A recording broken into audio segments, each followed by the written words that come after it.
goons, but I'm well connected. Walking the Hummers, like you got rejected. Let me see if you qualified or not. Spin it up in the tenant truck, riding around your block.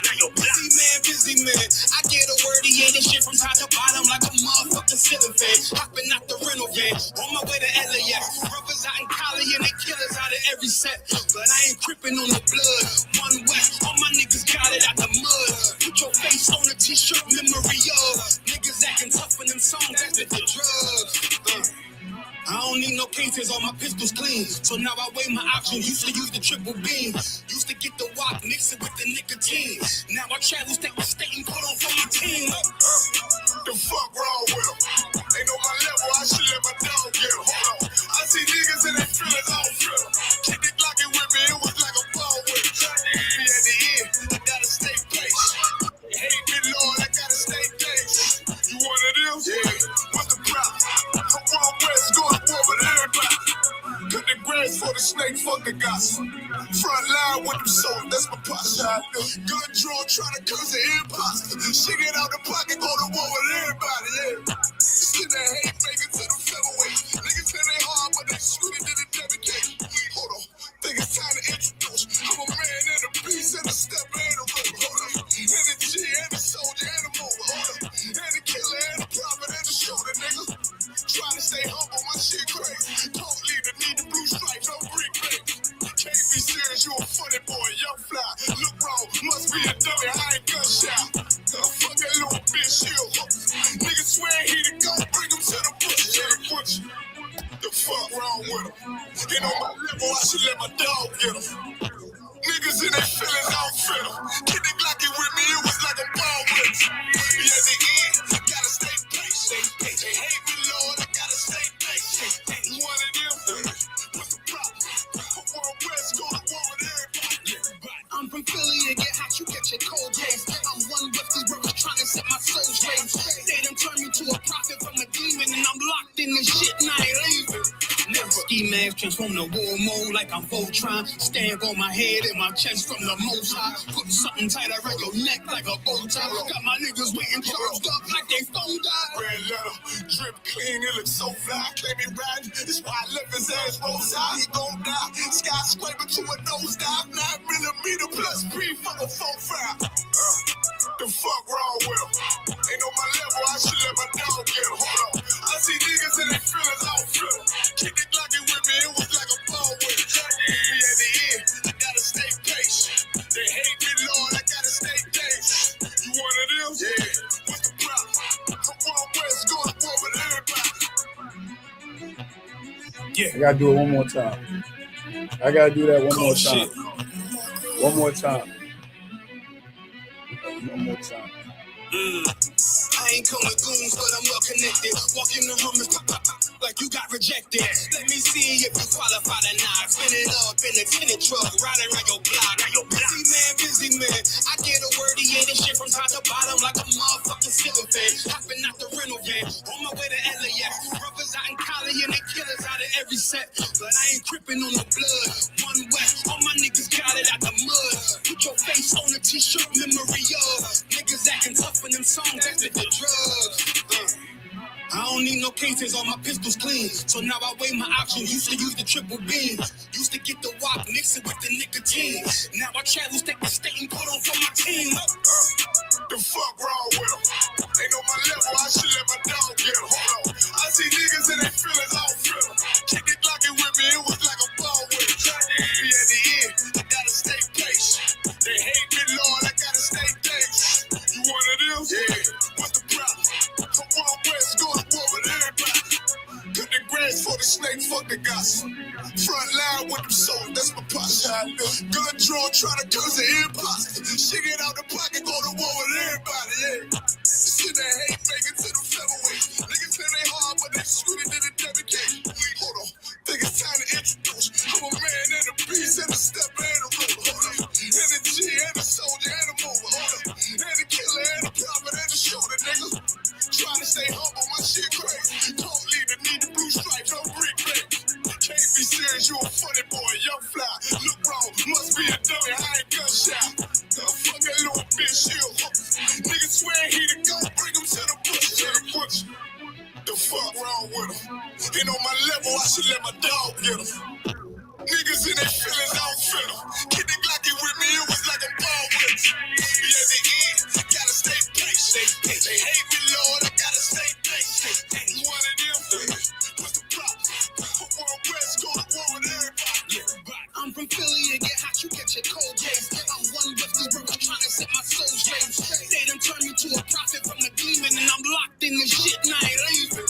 Never ski mask, transform the war mode like I'm Voltron. Stamp on my head and my chest from the most high. Put something tight around your neck like a bow tie. Got my niggas waiting charged up like they phone died. Red letter, drip clean, it looks so fly. Claim me riding, this why I left his ass roll side. He gon' die, skyscraper to a nosedive. 9mm plus P, fuck a 4-5. The fuck wrong with him? Ain't on my level, I should let my dog get him. Hold on, I see niggas in their feelings, I don't feel them. Kid the Glocky with me, it was like a ball with him. Be at the end, I gotta stay patient. They hate me, Lord, I gotta stay patient. You one of them? Yeah. What's the problem? From World West, go to war with everybody.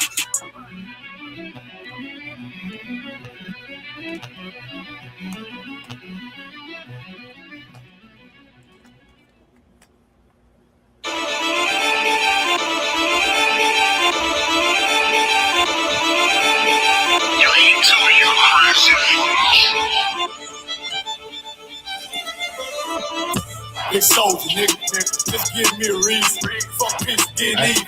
I hate to pause that. I hate to pause that.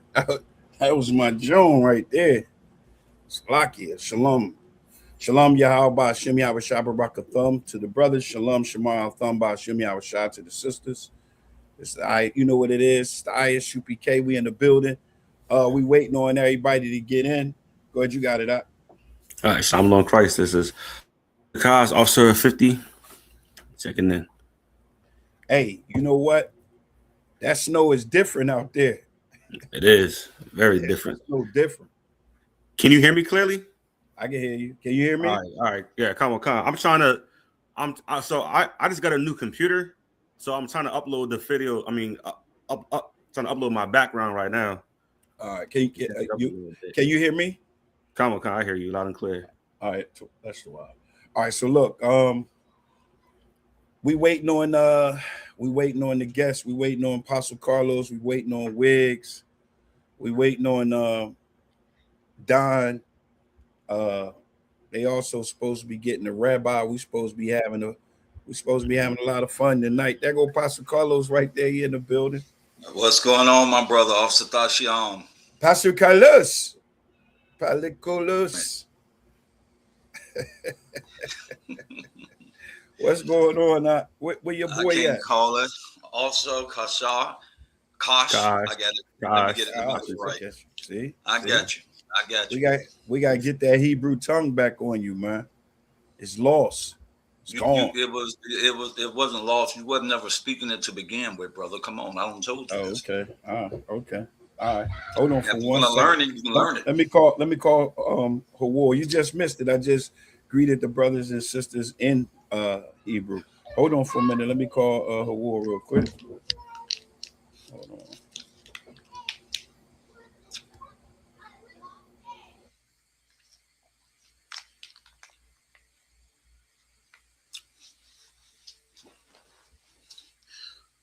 Officer Kosh, how's everything going on, brother?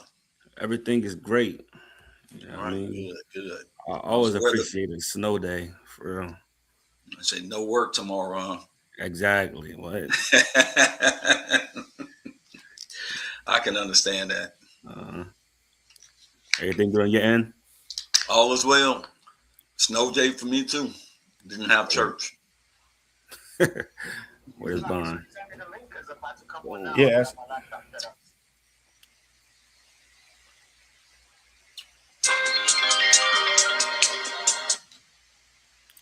All right, so I'm trying to get all the players in the building.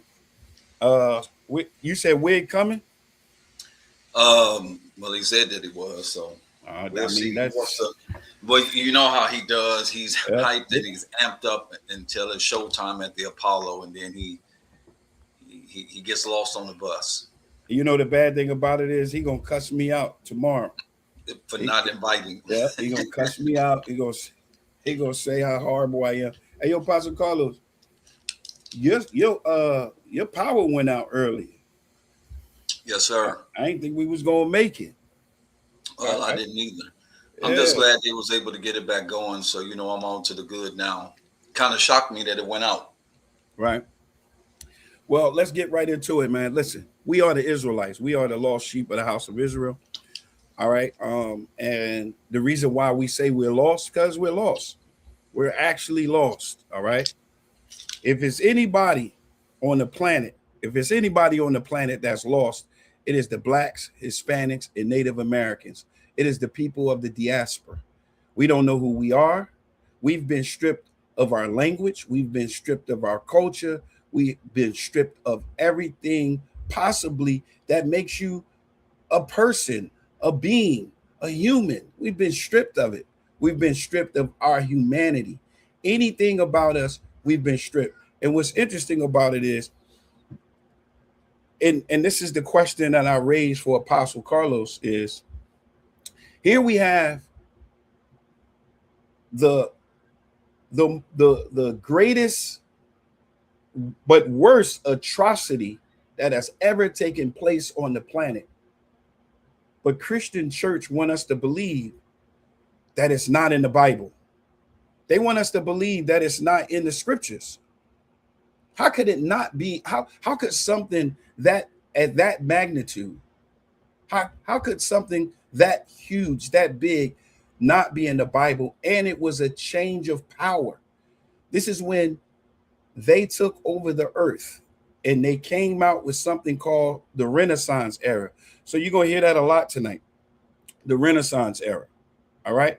So I just wanted to bring that out. I'm going to bring them back on stage so we can get started.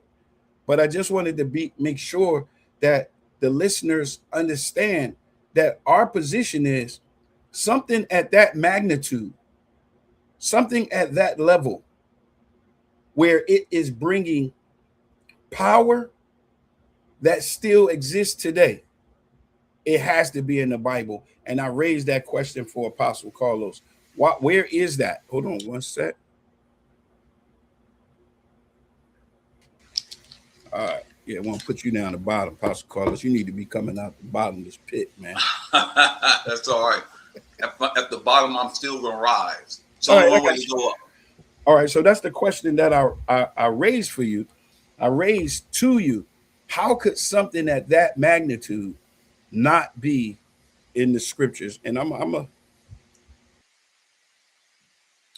easy. That's because you've never studied the history of like places like West Africa, or whatever the case it is.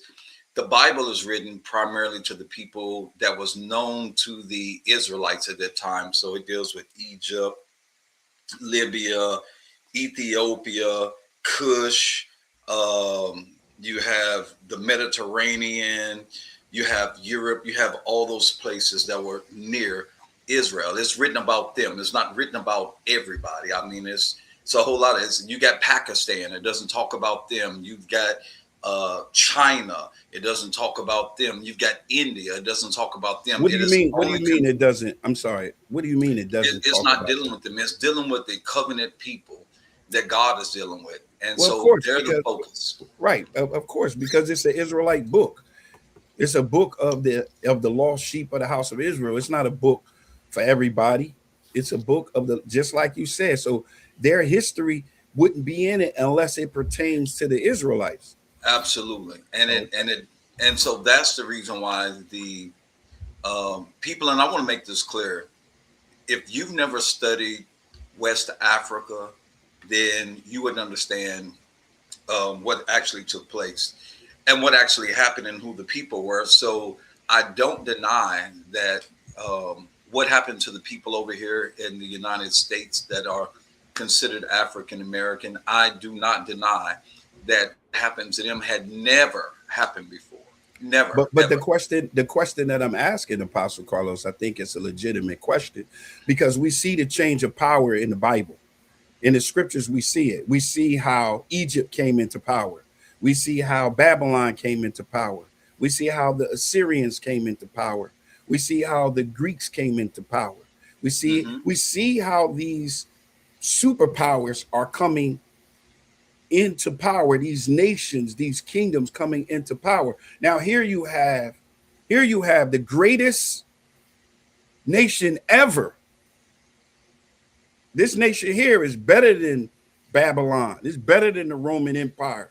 It's better than all those kingdoms. This one right here. Why wouldn't this one? That's the question. Why wouldn't this one be in the Bible? Because I think it's a legitimate question. I think do you think it's a legitimate question? Yeah, but if you understand the Bible, then you understand all of the players that God are dealing with. They're actually in the Bible. They are named.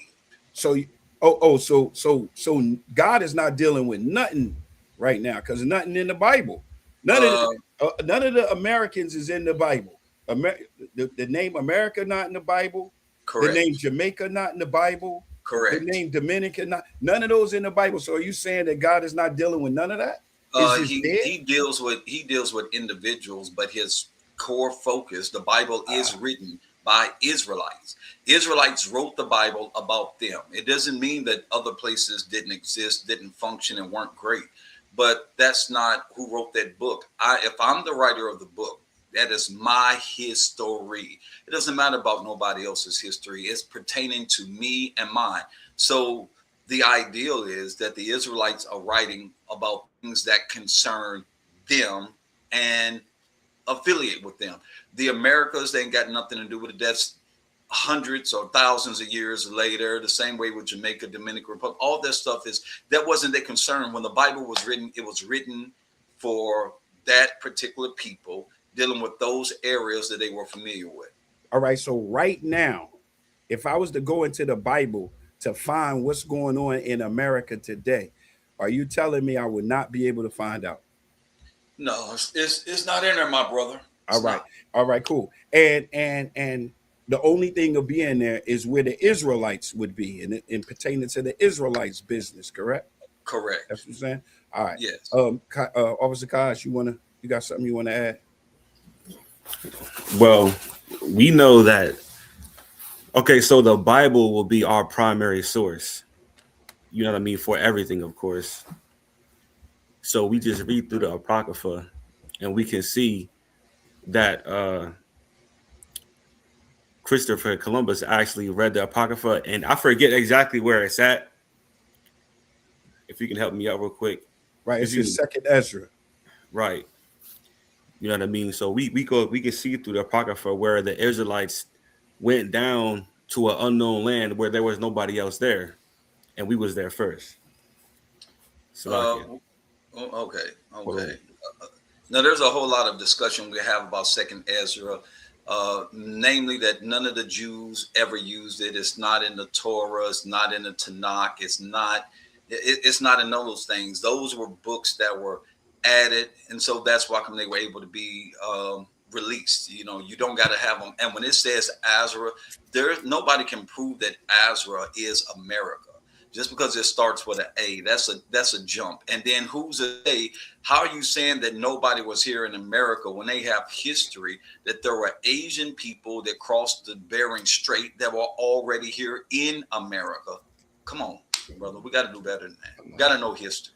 You got to know science. You got to know all these things. So you're saying that in the book of Second, you're saying the Jewish people didn't use it, right? No. All right, hold on, man. I told you, man. You like my punching bag. I'll be like, you know what? I'm gonna slap the shit out of them right here. I'm gonna slap shit out of them. Okay. Let me slap you real quick. Hold on. Hey, yo, hey, Kayash, I got a question. What's that name up in your top left hand corner? In the top left, that's Azareth. No, up over top. Of that. The Jewish Encyclopedia. Oh, isn't this the Jewish people? He said don't use this.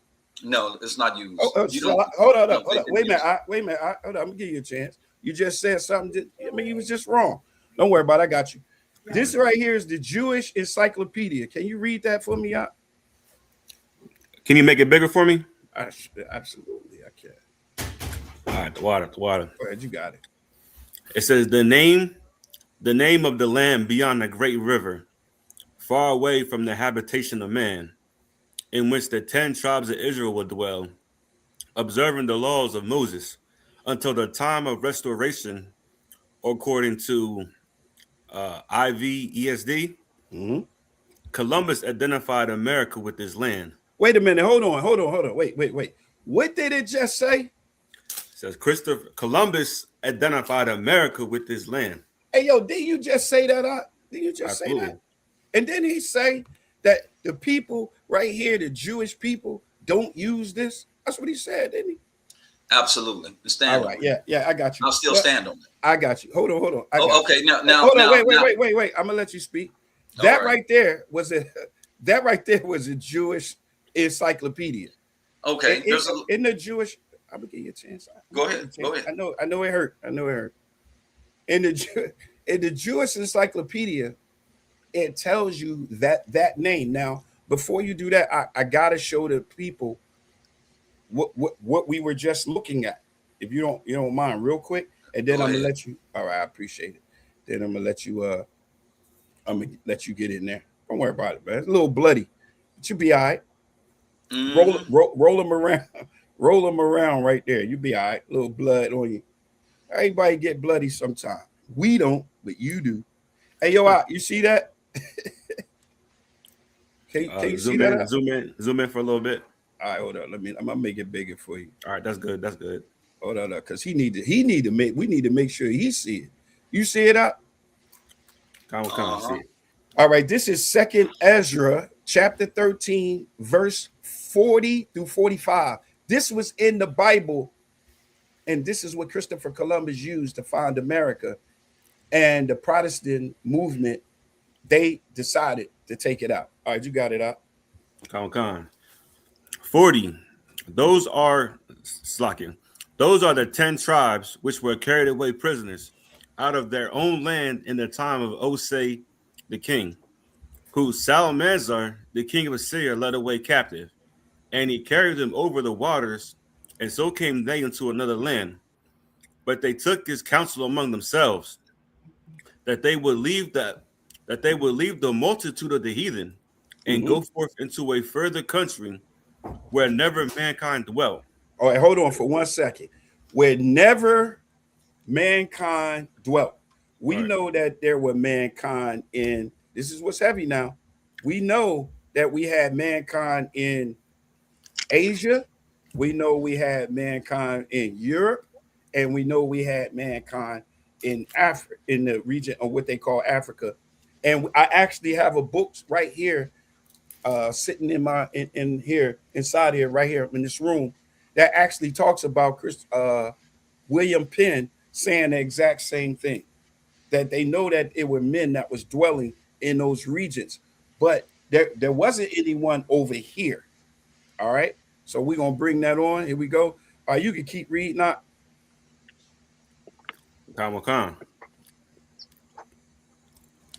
That they might keep their statutes. 41. But they took counsel among themselves, that they will leave the multitude of the heathen and go forth into a further country where never mankind dwelt. Now, this was in the Bible, and people like Apostle Carlos, they all got together and decided with Esau to take it out. Keep going. Oh, yes. Where never mankind dwelt, that they might there keep their statutes, which they never kept in their land. And they entered into Euphrates by the narrow place of the river. For the Most High then showed signs for them and held still the flood till they were passed over. So that means that the Most High was holding back those waves, because everybody likes to talk about how the turbulence had to be, or how the waves had to be, or how everything had to be, and it was impossible for us to come over on boats. Well, here it lets you know the Most High, he held still those waters. He held them still. He held those in place so that we can pass over. So when it says and held still the flood till they were passed over, That's what he's talking about, holding back those waves. Go ahead. Khan. For though that country there was a great way to go, namely of a year and a half, and the same region is called Azareth.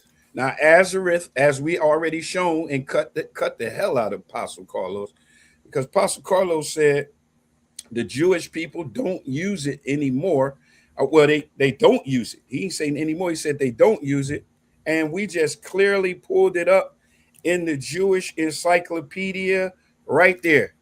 So Apostle Carlos, and look, and it's actually stating in this Jewish encyclopedia that it's talking about Ezra. And it's saying that Christopher Columbus, right here, Christopher Columbus ID'd America with this land. And then they decided to take it out. All right, Apostle Carlos, you got the floor. All right, let me also, why God bless you. Let me go ahead and deal with this first of all, Shtasham. It is a pseudo-ficra book. You do understand that pseudo means fake or false. You do know that, right? Right. You saying the Jewish encyclopedia was fake? It's pseudo-pigrapha. That's what it's considered. Right. Okay. Are you saying the Jewish? I just want to be clear. Are you saying the Jewish encyclopedia is pseudoscience?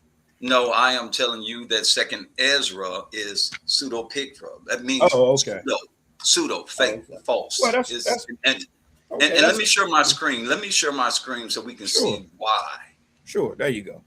There we go. Okay. Let's see why. Try to make it bigger. Yeah, make it bigger so we can see it. Okay. And okay, go ahead. Here's the history on it. And this comes out of the Britannica. Right. The second book of Esther, apocryphal work printed in the Vulgate and many latter Roman Catholic Bibles. It's amazing how you're fighting for the Roman, something that the Roman Catholics held to. It's strange. As an appendix to the New Testament. You see that as an appendix to the New Testament. You know, where does an appendix go to a book, Al-Satash? What part of the book does that go to? You tell me, good brother. You got the floor. You don't know where appendix goes? You got the floor, big. You got the floor. Doesn't an appendix go at the end of something?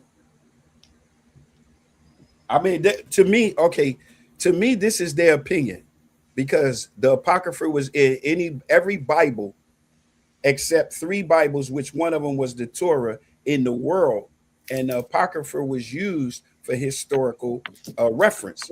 It's nothing in the Bible that's not true. Oh, okay. So this ain't this is like not, you're just right, but you're just repeating. You're just repeating something that the slave masters was doing.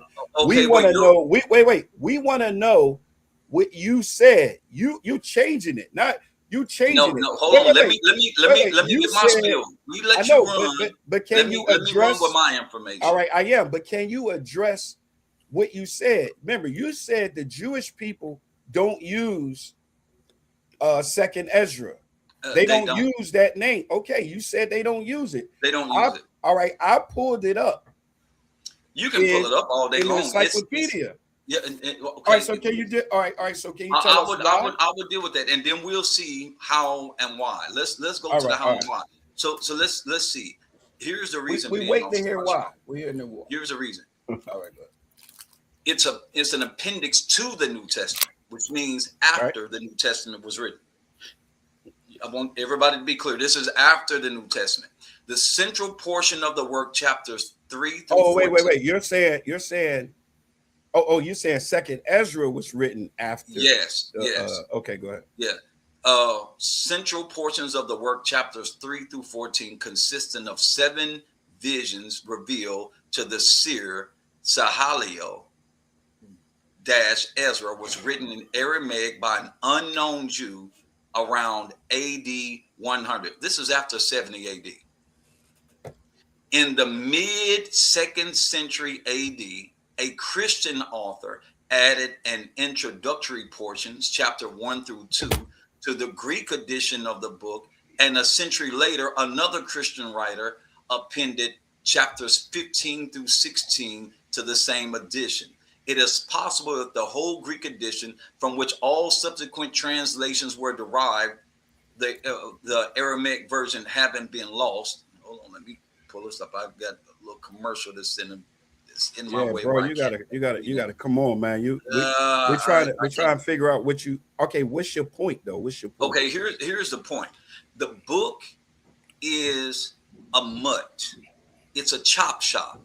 It's and a bunch of Christians got together after the fact. Okay, so you okay? Hold on. Let me no. You supposed to be explaining.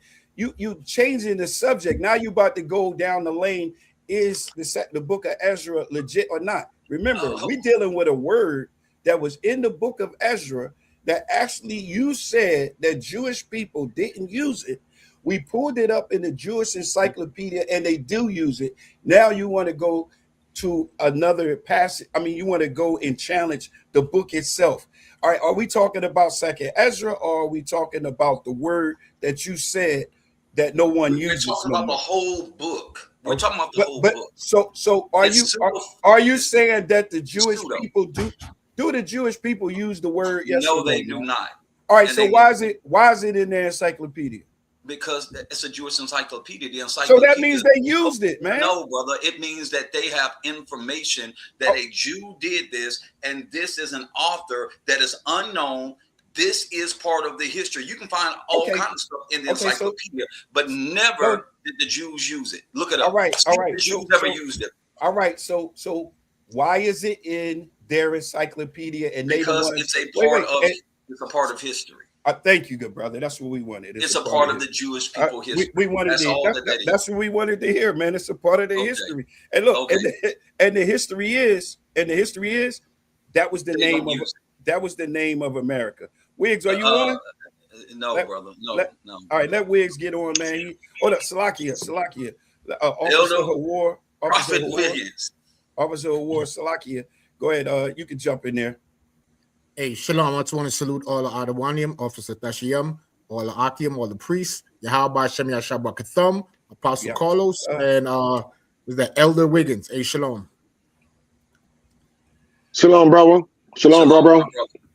Yes, sir. And to address Apostle Carlos, right? If it's in the Jewish encyclopedia, that means they use it. So you died on that hill.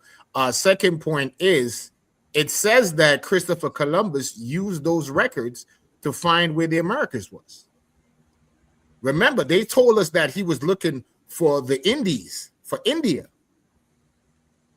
Isn't that what they say in history? He was looking for India and ended up going a different way. But here's what we know about and he ended up in the West Indies and named it the West Indies. But we know that America is not what he thought it was, and that's why that's why he called them Indians, which they're really not. But that's neither here nor there. We know that the book is not inspired, it's not authenticated, it's not verified, and the Jews don't use it. It is nowhere in the Jews' usage. They don't deal with that book. All right, so Apostle Carlos, was the Apocrypha in the original King James Bible? Yes. And then y'all came, and the thieves and the sex traffickers that came to this country, they decided to remove it. Yes or no? Thieves, wait. Before you get to defending them, yes or no? Did they remove it? No, they did. They didn't. No. No. Come on. So now I got to do this again. Yeah, we got to do this again. So you're saying, wait. So who removed? No, the people that broke us in the Caribbeans. Those are the people that beat us. Those are the people, the owners of our plantations and those farms. They are the people. I don't know what you're talking about. Like, what are you talking about? So you saying white people, they wasn't sex trafficking? Well, you got to start with your.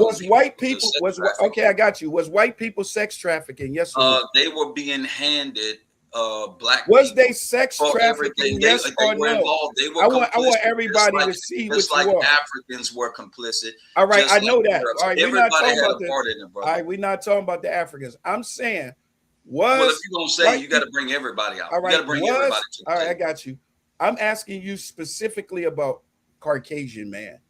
I'm talking about his role in the slave trade. You do believe he played a role in the slave trade, correct? Yeah, absolutely. All right. So if you believe he played a role in the slave trade, do you believe that he was involved in sex trafficking? Absolutely. And do you believe he played a role in he decided to take the books out, the apocryphas out of the King James Bible and come out with his own King James Bible? Is that correct? No, they removed it. You got to start dealing with the Catholic Church. All right. All right. Show me, pull up what you're showing. Show us that the Catholic Church removed the Apocrypha. I'm saying to you that the Protestants removed the Apocrypha. Y'all, the Catholic Church are not Protestants. No, y'all did it. Y'all did it. No. So I got to prove it to you. All right. You sure? Okay, so let's see how this ended up happening. Let's see how this. Yo, we don't need you to read a whole thing. We just need to know, who was it? Was it the Protestants or was it the Catholics? We're gonna see who all did it. We're gonna see. Let's see. You about to see?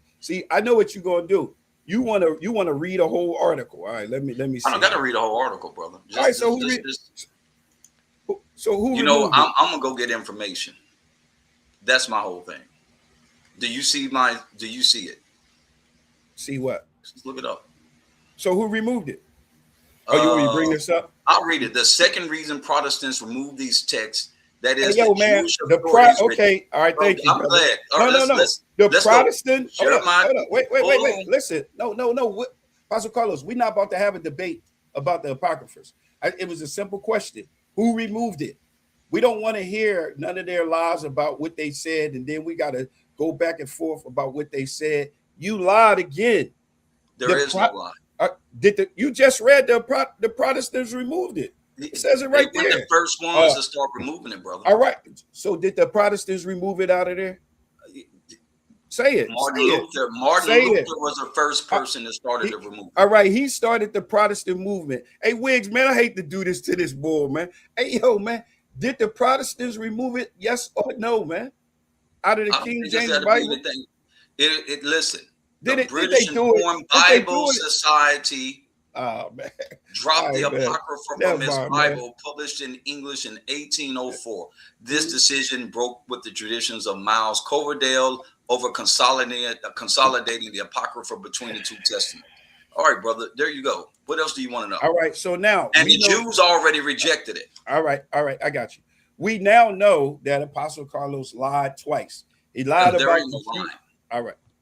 Well, you was misinformed. I don't know who informed you of this, but the Jews do use that word Osiris. We looked it up in the Jewish. Where is it? Where is Osiris at? Where is it at? Excuse me, brother. Hold on. Can you define Osiris? Where is it? Yeah, we just did in the Jewish Encyclopedia, which you said didn't use it. Hold on, because we're gonna get to that book, brother. Hold on. Wait a minute. Now you're reading a false narrative. Let's prove it. Hold on. Now you're reading a false narrative. Wait a minute. Let's get to Deuteronomy 28, man. Let's get to Deuteronomy 28. Hold on. Before you try to discredit. We got to get to Deuteronomy. All right, we got to get to Deuteronomy. Like 28. I don't know what I'm talking about. No, I need to share my screen to prove my point. What are you talking? All right. What exactly are you about to try to prove now? I'm going to show who is who and why they got rid of it. Since you saying the Jews use it, we don't care about. No. We didn't say use the Apocrypha. We said the word, man. No. We said the word. You made that statement, man. Statement. The Jews use this. Let's look it up and see if the Jews use it or not. No. Because you know the answer to it. No. It was in the encyclopedia. It doesn't matter what's in the encyclopedia, brother. All right, man. So can we get to Deuteronomy? Jews use the book or not? All right, can we get to? No, we not talking about the book. We said that the Jews. You said the Jews didn't use that word. I said okay. I went to a Jewish encyclopedia and I looked it up. That's it, brother. Everything is in the Jewish encyclopedia. All kind of stuff is in any encyclopedia. All right, but in that book, it said that Christopher Columbus used the book. Wait, Christopher. It said, wait, Christopher Columbus. The reason why we pulled it is because no, you gotta be fair, You can't pull your source, and then when I try to pull mine, don't let me show if the Jews actually use it or not. Let me share. I'm trying to share my screen. All right, but go ahead. But what source are you talking about? I need to share my screen. Okay, what source? And then we can move on. No, we can't. Dasham, can I ask a question? Dasham, can I ask a question? Are you also trying to prove about Arsarit as well, or are you just trying to prove about the book? I'm not sure. No. He wants to try to go to the book. Well, what he said was he put his foot in his mouth. He said that the Jews don't use the word Arsarit. No, they don't use the book of 2nd Ezra. No, well, we're not talking about that. The whole book is no good. All right, but we're not talking about that. We're talking about the word, and they used the word because it was in their encyclopedia. No, this is not about a word. It's about a whole book. You wanted to be about a book. This debate is not about a book. The book is no good. The book is Salakia, this is not a debate. This discussion. Listen, the book is pseudo. Hold on. Okay, you read it. Hold on. But the word Arsarit isn't though. Yeah, he read the whole thing. We don't know. Nobody can determine what Arsarit is. Well, hold on. I'm about to let you come on, Wiggs. I'm gonna let Wiggs take us into our Deuteronomy 28. Let's get right to Deuteronomy 28. Hold on. You can do that in your closing. If you want to change the subject and start talking about the book, you can do that in your closing. Why you won't let the audience see the screen? We already did. What are you talking about? I already did. Listen, because this is not about a book. This is not about the book of Ezra. We're not about to go down that lane because then I gotta combat that. I gotta come back and we gotta talk about the book of Ezra. This was about a word. That's it. This is about a word that I'm talking about the whole book. All right, fine. All right, fine.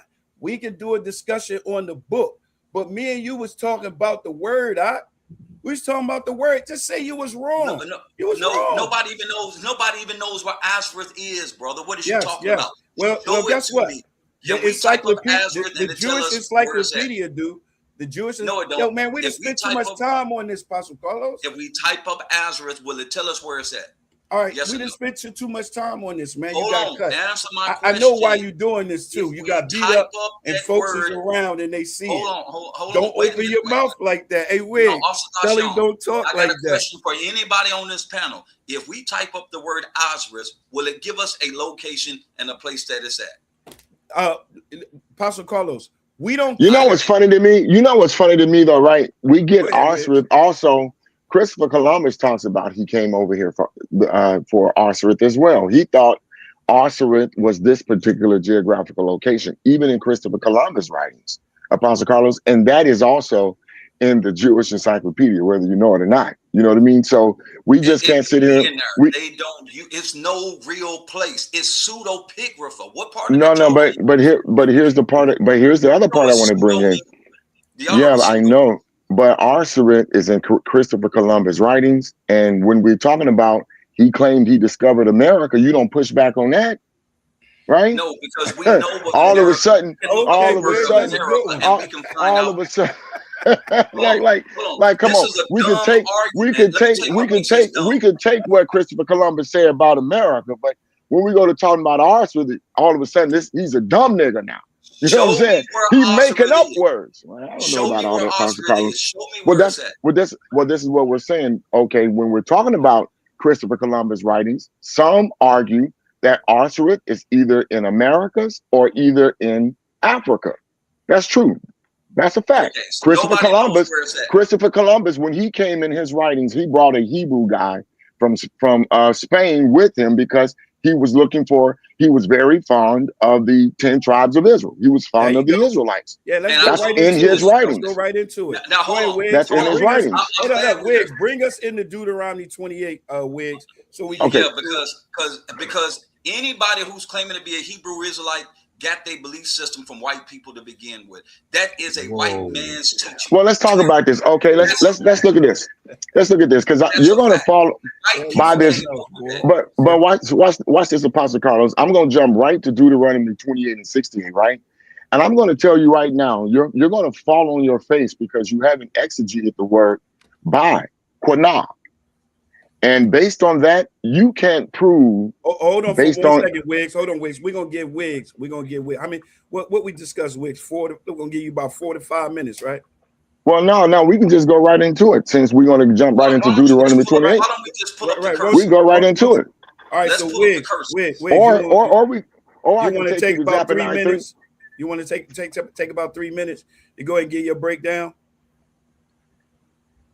I wanted to talk about Zephaniah. Let's do that. Can I bring Zephaniah 3:10 into Deuteronomy? Because Carlos don't want me to do that. Okay, but Zephaniah 3. Okay, all right. Okay, so Tasha, what do you want to do? Because I'm with it. You know what I mean? Let's get to the Deuteronomy 28, but I do want you to bring that out, Wiggs, because it's important. It's an important piece that you got right there, and you need to bring that. You need to. If you lay it out there, I'm gonna kill it. Pastor Carlos scared of it. He's scared of it. Tell him to put it out there, and I'm gonna kill it. And then I'll go back and finish killing the rest of it. Scared of it. You're talking to a person who exegesis the scriptures. I don't. Man, shut up. Put your foot out there, and I'm gonna run it over. You know what exegesis is? Exegesis is saying anything. That's what it is. I don't ISO. Exo. It ain't no such thing as exo. It's exegete, not exogete. Exegete. Listen, whatever you want to call it. Go to ISO and let's see what happens. It's exegete, man. All right, let's get it. Here's Deuteronomy 28. Here's Deuteronomy 28 right here. Now watch me. Now I want bring it on down. Let's start at 20. Okay. So Apostle Carlos, you want to you're going to kick this off there? Sure. All right, go ahead. Here's the first thing that I'm going to say. Wait, Tasha, before we do that, how come we just couldn't jump right into Deuteronomy? Because this is the crutch. We all argue Deuteronomy 28:68. Hold on, I'm just asking one thing. Well, I was going to let Wiggs start. So Wiggs, if you want to start, that's why I asked you to go ahead and start. So if you want me to go down to 68, I'm gonna go down to 68. Yeah, well, see, I wanted to bring in Zephaniah 3:10. Pastor Carlos said I couldn't, so we can start with Deuteronomy 28:68. All right, go somewhere else. All right, we're gonna start with Deuteronomy. But we do need to come back and add at some point, Dashiam, as you said, Zephaniah 3:10. It's very important. Absolutely. You know what I mean? All right, we just can't bend. We just can't bend. Go ahead now. Stop talking and go to your scripture. Well, I'm already here right now. It's right there. It's right there, Pastor Carlos. All right. So let's get some. Let's get some order here, man. All right, now. Apostle Carlos' position is that that we are not the Israelites, and Deuteronomy 28 is not pertaining to us at all. It has nothing to do with blacks, Hispanics, and Native Americans. Damn. Pastor Carlos, can we ask you a couple questions before you give your breakdown? I would like to ask you this. Is this scripture right here, is this fulfilled? Yes. All right. So this happened one time or twice? That one right there, it has happened one time. All right. That's right here has happened one time. All the curses in Deuteronomy 28 are done and over with. Would that be correct, Pastor Carlos? Some of them might be reoccurring. That one only happened once. So some of them, okay. So all right. So we would like to hear that too from you. All right, Apostle Wiggs, you got it. Okay, so this is what I was going to say here. Coming out the gate, Apostle Carlos, his interpretation of this text is automatically wrong because he has not taken out his time to study the word no man shall buy, which is the Hebrew word quanah. And I'm saying that to say because his interpretation of Deuteronomy 28:68 ain't never happened in history. He can't prove it one time in history, as he said, it happened in history based on his interpretation. You feel what I'm saying? So that's what we're going to be challenging. This is what we're also going to challenge too. Before we get into does it mean the transatlantic slave trade, we're going to get into Apostle Carlos' interpretation of Deuteronomy 28:68, because I guarantee you it's not how we see it. Now, Apostle Carlos, let's look at this right here. In Deuteronomy 28:68, and the Lord shall bring thee into Egypt again. Why are you starting backwards instead of forward? You're supposed to go top to bottom. No, I didn't. Well, well, you just called me. You just let him do his breakdown. However you want to do it. Go ahead, Wiggs. Okay. Well, okay, yeah. Because I was gonna say, if you want to do yours first, just call me when we get here, because that's where I want to mock you at, right? Either way it go, if you want to go there, I'ma still kill it. It don't matter which way. Okay, that's right. He getting fired up now. I got it. I got a chance to show niggas that they ain't Israelites. You got it. I got something for him. Look, and the Lord shall, Carlos, do you agree with this translation here, Deuteronomy 28:68, and the King James translation? Do you agree with the King James translation, Deuteronomy 28:68? All right, cool. Okay, cool. Got you. All right, and the Lord shall bring thee into Egypt. This is real Egypt, right? In your view? That is or no? Actual Egypt. All right. Again, with ships. These are real ships, right? Correct. By the way whereof I spoke unto you, thou shalt not see it again. And there you shall be sold unto your enemies for bondmen. Does it say you shall be sold, right? It say you shall be sold, right? For bondmen and for bondwomen. And then it says that no man shall buy you. That's what we just read. Now, correct translation. Word okay, so can you give me when did this happen in history? Go ahead and do your breakdown, and I'll show you. That is my breakdown. It ain't never happened in history. That's my breakdown, right there. That ain't never happened. Okay. I tell you what. Okay, well, here's my breakdown then. The word quanah.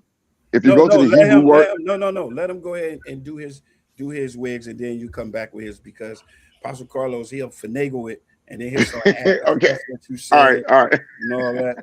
Go ahead, all right. So, Apostle Carlos, I'm telling you right now, I'm asking you. I see what the translation is. I think we need to exegete the text, because I don't think it's saying exactly what the text say. I agree that's what the text say, but I don't agree that's what the text means.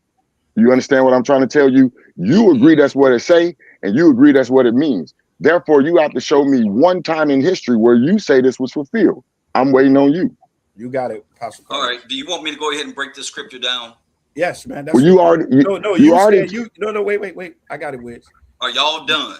No. Are y'all done playing? Wait. Because when y'all done, I'm gonna get the grass. I'm gonna cut everybody's grass standing on the scripture for the transatlantic slave. All right, Apostle Carlos, listen. All right, we got you.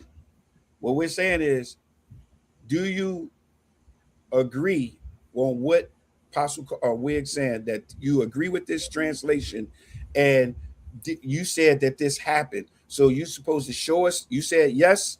Can you show us what this happened, and then you can break it down? Okay. Well, let me say this: if Prophet Wiggins can't provide anything asking me to show when it happened, it's already over with. The first thing that we need to do is get context. Now, if you can get the kids out of the street, I'll go ahead and show you exactly what it says and what it means. And then when I get done with it, we don't even got to go no further. And if you want extra content, I'll get it to you. How about that? Okay, so you can't show us when it happened. Absolutely, I can. All right, show us when it happened. But let's go back to the beginning of it. Okay, and the Lord shall bring thee into Egypt again with ships. What does that mean?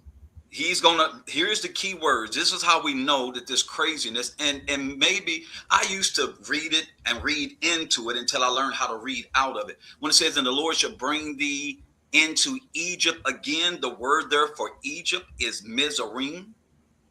All right, so let's see what that word actually means. That is Mizraim, that is upper and lower Egypt. That's what the word means. The Lord shall bring thee into upper and lower Egypt. Watch the wording. Again, that means it happened to you before, and it's going to happen to you again. That's what again means. It happened once, and it's going to happen again. You're going into Egypt. This is literally Egypt. Again, this time with ships. Okay. Now, wait. Yeah, we're gonna pause right there. So pause right there. All right. So you're saying that you're literally saying that this right here, hey babe, you're saying right here that your breakdown is that this is literal, and it's saying that this is a physical Egypt. Absolutely, 100%. And they're going back in it with slave ships, correct? Correct. All right, that's what you said. All right. Yes. Officer of War, where you go? Oh, he stepped off. Officer of War, No, you want to right here. You want to get in? I'm gonna get to you, Wiggs. I'm gonna let you finish it. No, I don't want to let. I don't want you to let me. I want you to hold him to when he finished exegeting the text. Just let him do whatever he want to do, but he got to come back and show me when this happened, because we can show him. We can show him when it happened based on how we exegete the text.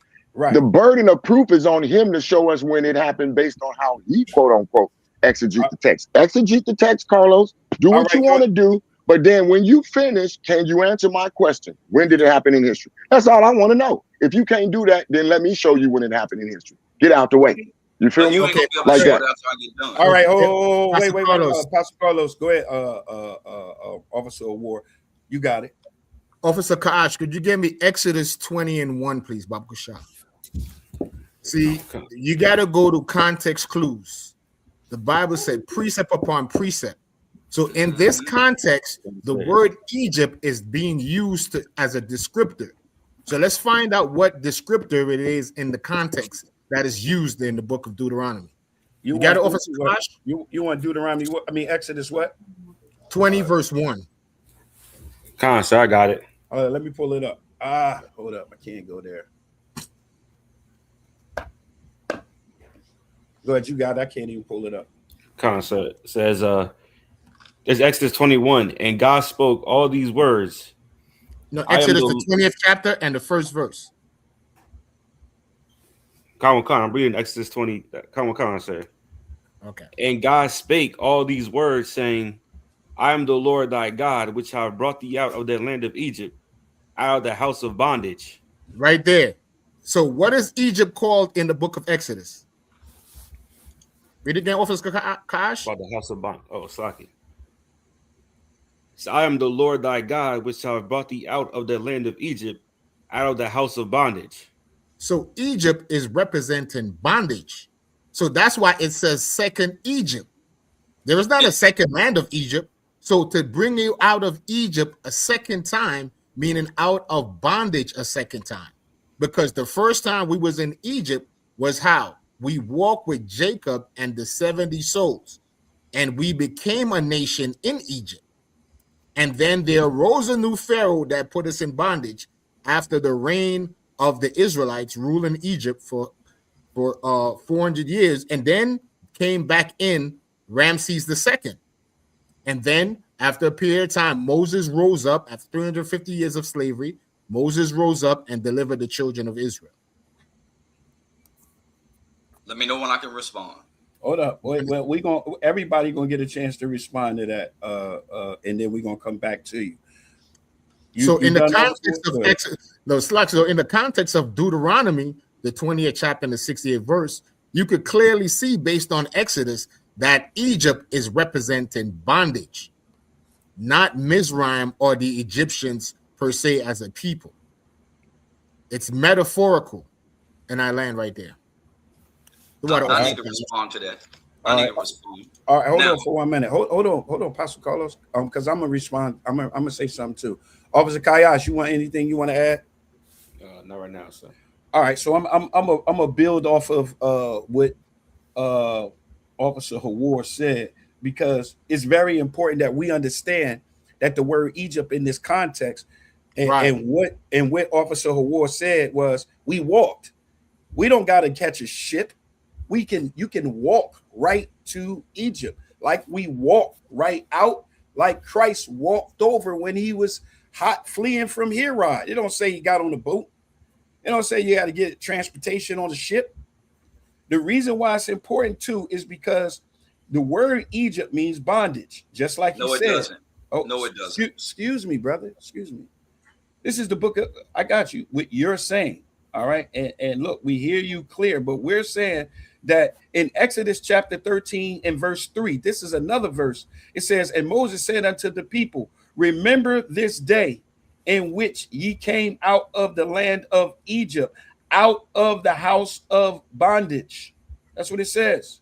Okay, and that's excuse me. Hold on, I'm asking you going to Exodus 13, correct? Excuse me. I'm asking you going to Exodus 13, correct? Yes. 13 and what? I get Exodus 13 and 3. I'm going, since you want to go, write them down. Okay. I'm going to Deuteronomy 5 and 6. I am the Lord thy God, which brought thee out of the house of bondage, out of the land of Egypt, from out of the house of bondage. That's Deuteronomy 5 and 6. All right. Then you got Deuteronomy 6 and 12. Then beware lest thou forget the Lord, which brought thee out of the house of Egypt, from out of the house of bondage. Since you want to write down stuff, how about this one? Deuteronomy 8 and 14. Dead man walking. Excuse me, brother. What I'm showing you is in the Bible, the Most High God uses the word Egypt. He lets it be known that it means bondage. But I'm gonna give you one more, because we're talking about in the last days. So it's very important that we understand, is there an Egypt in the last days that we got to pay attention to? Of course it is. Let me show Mr. Carlos. This is the book of Revelation, chapter 11 and verse 7. Can one of the brothers read that for me out? Khan, I got it, sir. Mm-hmm. This is Revelation 11 and 7. When they finish their testimony, the beast that ascends out of the bottomless pit will make war against them, overcome them, and kill them. Verse 8, and their dead bodies will lie in the street of the great city, which spiritually Which is spiritually is very important that we understand that this place, because we're talking in the book of Deuteronomy chapter 28 and verse 68, we're saying that word Egypt and that word ship, this is a spiritual, that's a metaphor. He's letting you know that, Egypt means the house of bondage. So what does it say? Read it again up.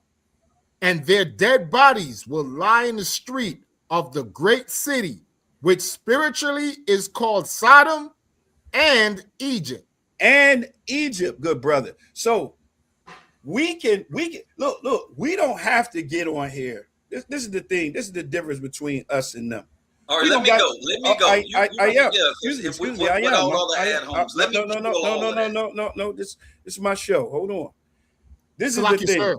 Sir, could you pull the precept up again? Is a very key point that was left out as well, too. Sir. Absolutely. Oh, y'all just gonna run the table. No, we're gonna let you in, man. We're gonna let you in. Go ahead, you got it. Where also our Lord was crucified. Was Christ crucified in America? He wasn't crucified in America. You killed yourself. He wasn't crucified in America. He was crucified in Jerusalem. Was he? You blew your brains all out over the dash. No. You blew your brains out because y'all are the ones that wait. Y'all are the ones. He was crucified in Jerusalem. All right, I got you. See, once again, that says spiritual. Thank you, Officer Owal. Excuse me. Big hands up. High five, my brother. Thank you, sir. It say spiritual, good bro. It say spiritual. Right. So spiritually, the Lord was crucified. Spiritually, y'all killed Christ when y'all came and made this white image and called him God.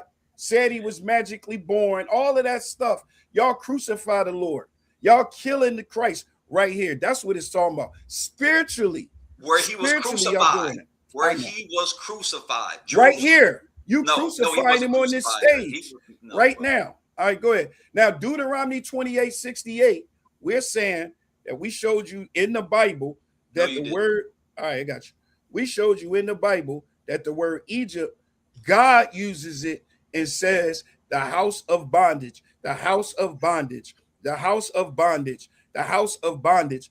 Then we showed you in Revelation that there's going to be a spiritual place, and that place is going to be called Egypt, where you guys are going to be crucifying the Lord there. We know the Lord wasn't crucified in Sodom, and we know he wasn't crucified in Egypt. So spiritually, it's talking about him being crucified here, right here, right here. All right, you got it, Apostle Carlos. Now, let me put the kids to sleep.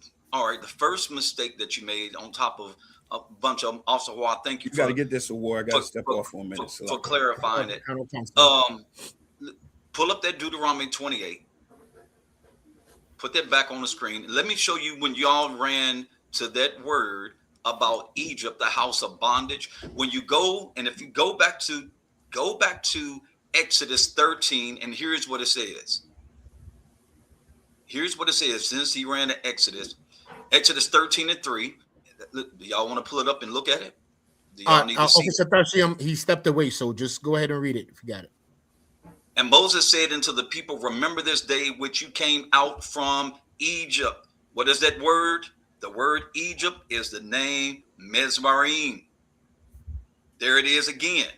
Egypt is its own word. And out of the house of bondage, that's H5650. Bondage is the word Ebed. Two different words. I understand. Is not the same. Hold on, brother.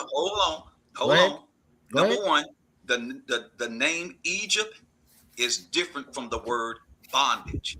It is related metaphorically, but Egypt has its own name, Mizraim, and bondage has its own name, Ebed. These are Hebrew words. This is why I keep telling people, if you're gonna pick that book up and you're gonna teach out of it, you need to know Hebrew, you need to know Greek, you need to understand some of that language. So the name the name Egypt is literally Egypt, upper and lower Egypt. It is, if it wanted to use the word bondage, or if it wanted to use a type, it would have said, and the Lord shall bring you into a spiritual Egypt, or a likeness of Egypt. God is very intentional with his words. He never used the word spiritual in that sense, and he never used that word likeness. When God wants to liken to something, he gives it something to compare it to. There's nothing in there that says also, Dashiam, since you missed it. What are you lying about? I'm helping y'all with y'all lies. The word bondage is not used there. The word that you went to, and I thank you for that. You ran over there to pull up your text in Exodus 13. Is two different words. The word for bondage is the Hebrew word Ebed, and the word for Egypt is the Hebrew word Mizraim. Two totally different words. Salaki, sir, if I could. The Bible didn't say, I will bring you into the house. Hold on one second. The Bible didn't say, I will bring you into the house of Obed. That would have been bondage. That's broad. It made it clear, Egypt. So y'all done right there. Y'all done. You can't put a word in it. Can I say one thing? Can I just? I don't say one. Okay. Hold on 1 second. He just admitted, Officer Tashiam, before you came back. Officer Kaash, what did he say that ends this discussion? Did he not use the word it was metaphorical? No. Conversation over. You just said it. You just said it. If he wanted to use the word as a metaphor, he would have used a metaphor. He didn't call it a. Listen to what I said. He didn't say like. You admitted. You said it was metaphorical. No, I did not tell you it's metaphorical. I'm telling you. Listen to what I said. If God wanted it to be a metaphor, once you said it was metaphorical. Once you said it was metaphorical, you now can't go back and try to say that Egypt means Mizraim, which it does. Listen, the scripture. That's not a metaphor. How do we know it's not a metaphor? No, it isn't. In the context, it was used. Listen, in the context. It was used. I just want to say one thing. Go ahead, Wiz. I just want to say anything. Go ahead, Wiz. You got it. Yeah, thank you, man. I think the reason you all are having this problem with this hard-headed Apostle Carlos is because you won't force him to prove when it happened. Listen to me before you go further. Once you force him that he can't prove it when it happened, now he's forced to see your side of the view. Right now he feels he doesn't have to see the side of your view because, one, he hasn't been proven that he can't prove his side of the view when the text happened. You feel what I'm saying? Once he realized he can't prove to us that the text happened, I don't care how he exegetes the text. Once he realized that he can't prove the text happened based on wait, hold on. I'm telling you. Yeah, it's very listen to my claim. Yeah, because it's just that simple. We're arguing Deuteronomy 28:68 is the transatlantic slave trade based on our interpretation. You say our interpretation is wrong. You gave us your You gave us your interpretation. Now we're waiting on you to show us when it was fulfilled. I don't think. Wait. To me, wait. Okay. Apostle Carlos, are you not hearing what I'm asking you, bro? Right, yes, you're Apostle Carlos. Apostle Carlos. Wait, Wiggs. Hold on, Wiggs. Apostle Carlos, show us when this happened. Okay, let me finish exegeting my text, and then you'll see why it's got to be the way that I'm saying that. Okay, so go ahead, but you got to show us. Let me share my screen because I told y'all done. Are you gonna show? Are you gonna show us when it happened? I'm gonna show you why it. I'm gonna show you everything. Just brother. Let me. We know that you can go and you can read it and you can say this and say that. You just said that the word bondage don't mean what we're saying that it's no, the word bondage is the Hebrew word ebed. All right, whatever you're saying. Yeah. Wiggs. I mean, hold on. How you gonna because you always look. Stop arguing about the words. We're not arguing about the words no more. We just want. We're not arguing. Show us when it happened. Show us when it happened. Can I say one thing? Apostle Carlos, if we're saying we take your side of whatever you say it is, at the end of the day, we're not pushing back. None of us are pushing back on your. I'm not pushing back. I don't know if Tasha, I'm going to push back. I don't really care what you say. You can make it say the cow jumped over the moon. Right. I just want you to show me when it happened. Honestly, that's what I'm saying too. That's the bottom line for me, bro. So we can move this conversation. We asked you. Hold on, wait, Pastor Carlos. Let's get some order in. We already asked you in the beginning. Did it happen? You said yes. It was fulfilled. Yes. All right. Can you show us when it happened? Can I lay my premise out to show you when it happened?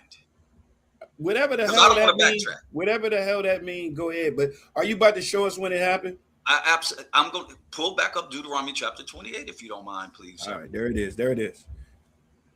How long do you need, Apostle Carlos? Man, because you got it. I don't need nothing but give me 3.5 minutes and it's over. All right, put him on the clock. 3 minutes.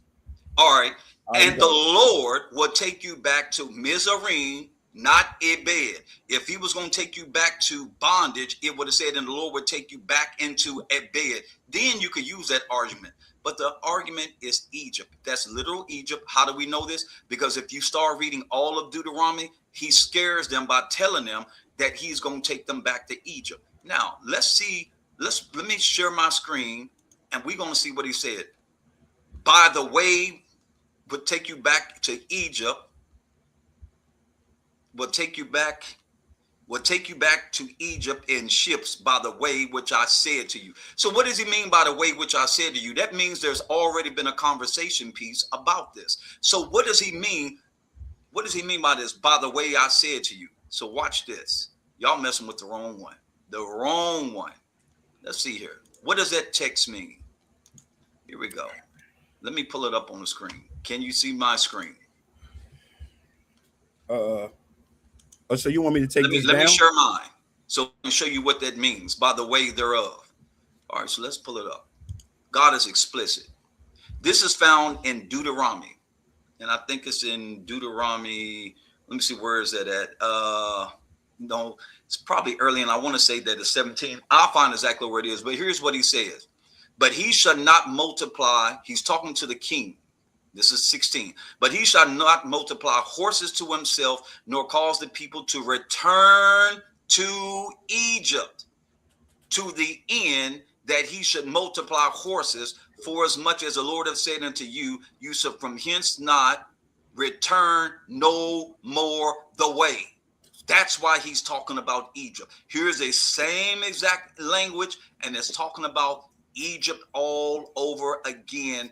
Look, henceforth return no more that way. So they understood what he was saying when he was talking to them about going back to the way that he'd already talked them to. I told y'all, I'm precise with this right here. Pull back up Deuteronomy. So we already got confirmation that he already told them about Egypt and the way. That's what that means. By the way, which I said to you, we find God already warned them. You shall never see it again. God already told them, you need to come out of Egypt and go this way, and you shall never see it again. There you shall be offered for sale. What is this, a New King James? Man, put the original King James back up, brother. What is you doing, man? No, don't try to switch it. Don't try to switch it. Take it back to where it was at, Ostasham. Good try, but no. I didn't try to do that. Okay, we want to make sure that ain't no funny business going on. We believe in the King James. Okay. We use the King James. My bad. I just noticed. I was looking at it. Yeah, I was looking at it, and I was like, yo, the wordings was a little funny. All right, now you should be able to go ahead. Okay. And the Lord shall bring thee again in Egypt with ship by the way thereof I spake unto you. And you can find that in the Bible. That's when God told the kings, don't multiply themselves many wives, and told them don't go taking a bunch of horses and all of that. Thou shalt see it no more again. That explicit language is used in that text. And there you shall be sold unto your enemies. Now watch this. The Americans, the English people that came over here, they weren't enemies. The Portuguese, they weren't enemies. This was commerce. This was business. You should be sold to your enemies. They didn't have, those people were not their enemies. That's commerce for bondmen and bondwomen. Now watch this. What is a bondman or a bondwoman? A bondman or a bondwoman is not chattel slavery. A bondman or a bondwoman has legal rights. Look it up. Israel took bondmen and bondwomen, and you had to offer them freedom every 7 years. That's what a bondman and a bondwoman is. A bondman and a bondwoman is also can be like a type of extension of a family that they work as indentured servants to their masters. I don't kill you with that alone. Chattel slavery was not bondmen and bondwomen because they had no rights. All right, so Apostle Carlos, so are you about two different types of slavery? All right, are you going to show us when it happened now? Oh, yeah. So here's what I'm going to tell you. And no, show us. You said you're going to show us. You said you're going to show us. And I'm going to show it to you. I'm going to show it to you. But here's what I'm going to say to you. I killed y'all with Egypt. It don't mean bondage. It means Egypt. I killed you with you won't return again, that you won't see it again, because I showed you that's actually in the Bible. And it said Egypt again. That means you've been there before, you're going back again, and I just killed you with bondmen and bondwomen. Chattel slavery was not bondmen and bondwomen. Y'all are already dead right there. Do you want me to finish dropping the bomb on you? You're already dead. I just killed it right there. All right, man. Are you about to show us when it happened, or are you about to just... Y'all did. I told y'all about playing with me. Wiggins, I hope you listening, brother. All right. Are you going to show us? Yes, now? I am. All right. Yes, I am. All right. So y'all say what you got to say. No. Nobody's saying nothing. No. We wanted you to show us when it happened. We're going to deal with you in a second. But show us when it happened. Y'all got your hands full. You already got your hands full. Where's Wiggins at? Where's Wiggins at? He's around. Just show us when it happened. I'm waiting on you to show us when it happened, man. We all in agreement. We all waiting on you. Wiggins. Was chattel slavery, were they bondmen and bondwomen? Hey, man, I can't answer no questions until you show us, man. Show us, man. Come on. So once we prove... If Pastor Carlos, if you can't show us right now, man, just say you can and we'll move on, man. Please. Hold on. Go ahead and move on. I'm going to pull it up for you. I'm getting ready to pull it up. I saved the birthday. All right, I got you. I got you. Now, can I say something? What he's about to do is pull up Josephus' writings, right? Right. And Josephus. Let him. Okay. But I want to do this real quick. Okay. Right. Do you think this is what we were doing when we're reading the Bible, right? When we're reading the Bible, we're not reading the Bible and just saying things just to say things like Christians do. This is why I call the show on what the title is. It's because y'all just say anything. Now, this is what we do. Look, it says it. And I am the Lord thy God, which brought thee out of the land of Egypt from the house of bondage. So God, my man, did I say anything when you was talking, saying that trash that you was talking? I ain't say nothing. Like, come on, man. Like what you said was trash. Now let me finish. Now, like I said, it says, I am the Lord thy God, which brought thee out of the land of Egypt. This is Egypt, the land, from the house of bondage. This is Deuteronomy 6:12. Then beware, lest thou forget the Lord, which brought thee forth out of the land of Egypt from the house of bondage. Exodus 20:2. I am the Lord thy God, which brought thee out of the land of Egypt, out of the house of bondage. So we're not making it up. Deuteronomy 8:14. Then thy heart be lifted up, and thou forget the Lord thy God, which brought thee forth out of the land of Egypt from the house of bondage. So we're not just saying it. It's there. We're saying that the house of bondage, in the word Egypt in the house of, the word Egypt in the Bible refers to the house of bondage. It makes a reference to slavery, and it says we will go there again in ships. Hold on, Apostle Carlos. You want to say something, Officer of War? Kana sir.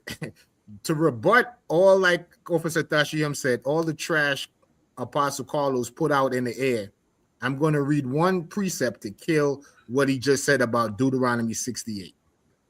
When you read context, it's precept upon precept. So when you read Deuteronomy 28, verse 48, it used specific language because he want to have a semantic conversation about the meaning of words. Yeah, that's what he do. Deuteronomy 28, verse 48. Therefore shalt thou serve thine enemies. Did he not say in his conversation that we're not enemies and the Portuguese came over here and we was just bondmen? Well, I'm not listening to you, Apostle Carlos. I'm listening to what the Bible says. And the Bible just killed you. It said these people were our enemies. It says, serve thine enemies, which the Lord shall send against thee in hunger and in thirst and in nakedness and in want of all things. And he shall put a yoke of iron upon thy neck until he have destroyed thee. Officer Tashiyam, does that sound like a bondman, somebody that's indentured? It damn sure do. That's what it sounds like. A yoke of iron till you die, until you be destroyed. You don't destroy somebody that's in bondage. Somebody that's bonded to you is bonded for a period of time. This is not talking about bond. This is the rebuttal, Apostle Carlos. Apostle Carlos, you gotta let him. Yeah, you gotta let him speak. No, I'm asking, does he want to pull that verse up so we can look at it? Yeah, I can pull it up. I can pull it up. So this rebut everything you just said. No, it didn't. You just understand that the Bible already tells us the things written in Hebrew and translated in another tongue have not the same force in them. So when the translator translated, they use bond, but you got to understand what that bond mean in context. It's just like the word buy. The word buy is redeem. Did anyone redeem blacks, Latinos, and Native Indians out of our current condition? No. So don't turn it into a semantic conversation. We just read that the Lord is the one that did it, and they will put that serve our enemies, number one. So that rebut your point of, they weren't our enemies. And it says that these enemies would put a yoke of iron upon our neck until he have destroyed us. That is chattel slavery. All right, let me know when I can come back in and destroy all of that again. Y'all already done. Okay, but Apostle Carlos, before you do all of that semantics that you be doing, these aren't semantics. All right, can you show us when it happened? And show us, all right. Yes, listen, I'm getting ready to show it to you now. All right, wait. I got this question for you. Where's the spiritual Egypt at? America. Jerusalem. Oh, yo, that's it, man. Yo, man, let's wrap it up. Good night, everybody. Have a good night. Shalom. Yo, man, you know it's America. The Lord wasn't crucified in America. He was crucified in Egypt. Which one is it? Hold up. Which one is it, man? It is Jerusalem, where he was crucified. So Sodom and Gomorrah, okay, is that's the spiritual Egypt now. It's that's Sodom and Gomorrah. And absolutely. All right, wait. Is they going there in ships? Who? Israelites. Are they going where in ships? In the spiritual Egypt, back in Jerusalem, in ships. No, it's a physical. It is a real Egypt, brother. All through Deuteronomy 28, it tells you about God putting diseases on them that they were familiar with in Egypt. That ain't no symbolic. Okay. Let me ask you this question. When you pulled that scripture about he'll return you back to Egypt, where were they at when he told them that? They were getting ready to go into Canaan. Right. So and they was out there tripping. What? So they was out in the wilderness tripping. So he was physically talking about talking about them going back into that Egypt. We're saying that in the last days there's a spiritual Egypt. The Bible says it. And this spiritual Egypt is known as the house of bondage. and the Israelites are there in captivity. That's what we're saying. You supposed to wait. Okay, I got you. Because you said, remember, you said the curses ended. That's what you said, right? I said some of them are continuous, but a bunch of them, most of all of them were fulfilled, brother. Let me show the screen so I can show. I can show the last part. You about to show us that you about to show us when it happened, right? Yes, absolutely. Now, and the word buy, bondmen and bondwomen, quanah, literally means to purchase. Yes, and we if know. You look it up. It means to purchase. Right. You're going to be sold as bondmen and bondwomen, and nobody's going to purchase you. Okay, they purchased slaves. No. They did not purchase. Listen. Nobody's going to want to purchase you. All right, Pastor Carlos. Let me ask you a question. All right, let me ask you a question. Hold on, wait. It says. All right, it says, the Lord thy God shall bring thee into Egypt again with ships, by the way whereof I spoke unto thee. That means I already had this conversation. All right, thou shalt see it no more again, and there you shall be sold. What does that mean? That means you're going to be sold. It means the transaction is going to happen, correct? All right. So it means the transaction is going to happen unto your enemies. So you're going to be sold unto your enemies for bondmen and bondwomen. Bondmen and bondwomen, and no man shall buy you. Is that talking about physical buy or redeem you? Which one is it? Physically buy, purchase. All right. So let me ask you this question then.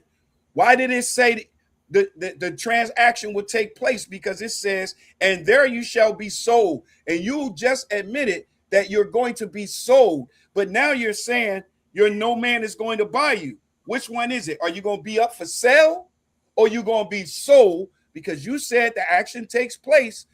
Which one is it? You can't have it both ways. No, man. That's a cut. You're taken. Listen, you're taken as a bondman or bondwoman. Right. But when it comes time to get rid of you, nobody's going to purchase you. You're worthless. Hold up. Wait a minute. You have no value. No. You can't have it both ways. Look now, brother. That's what those words mean, brother. No, I got you. What you're saying, but you said this right here, sold. That sold means that, into your enemies. Wait. Sold into your enemies. Wait. That means the transaction had taken place. You admitted it already.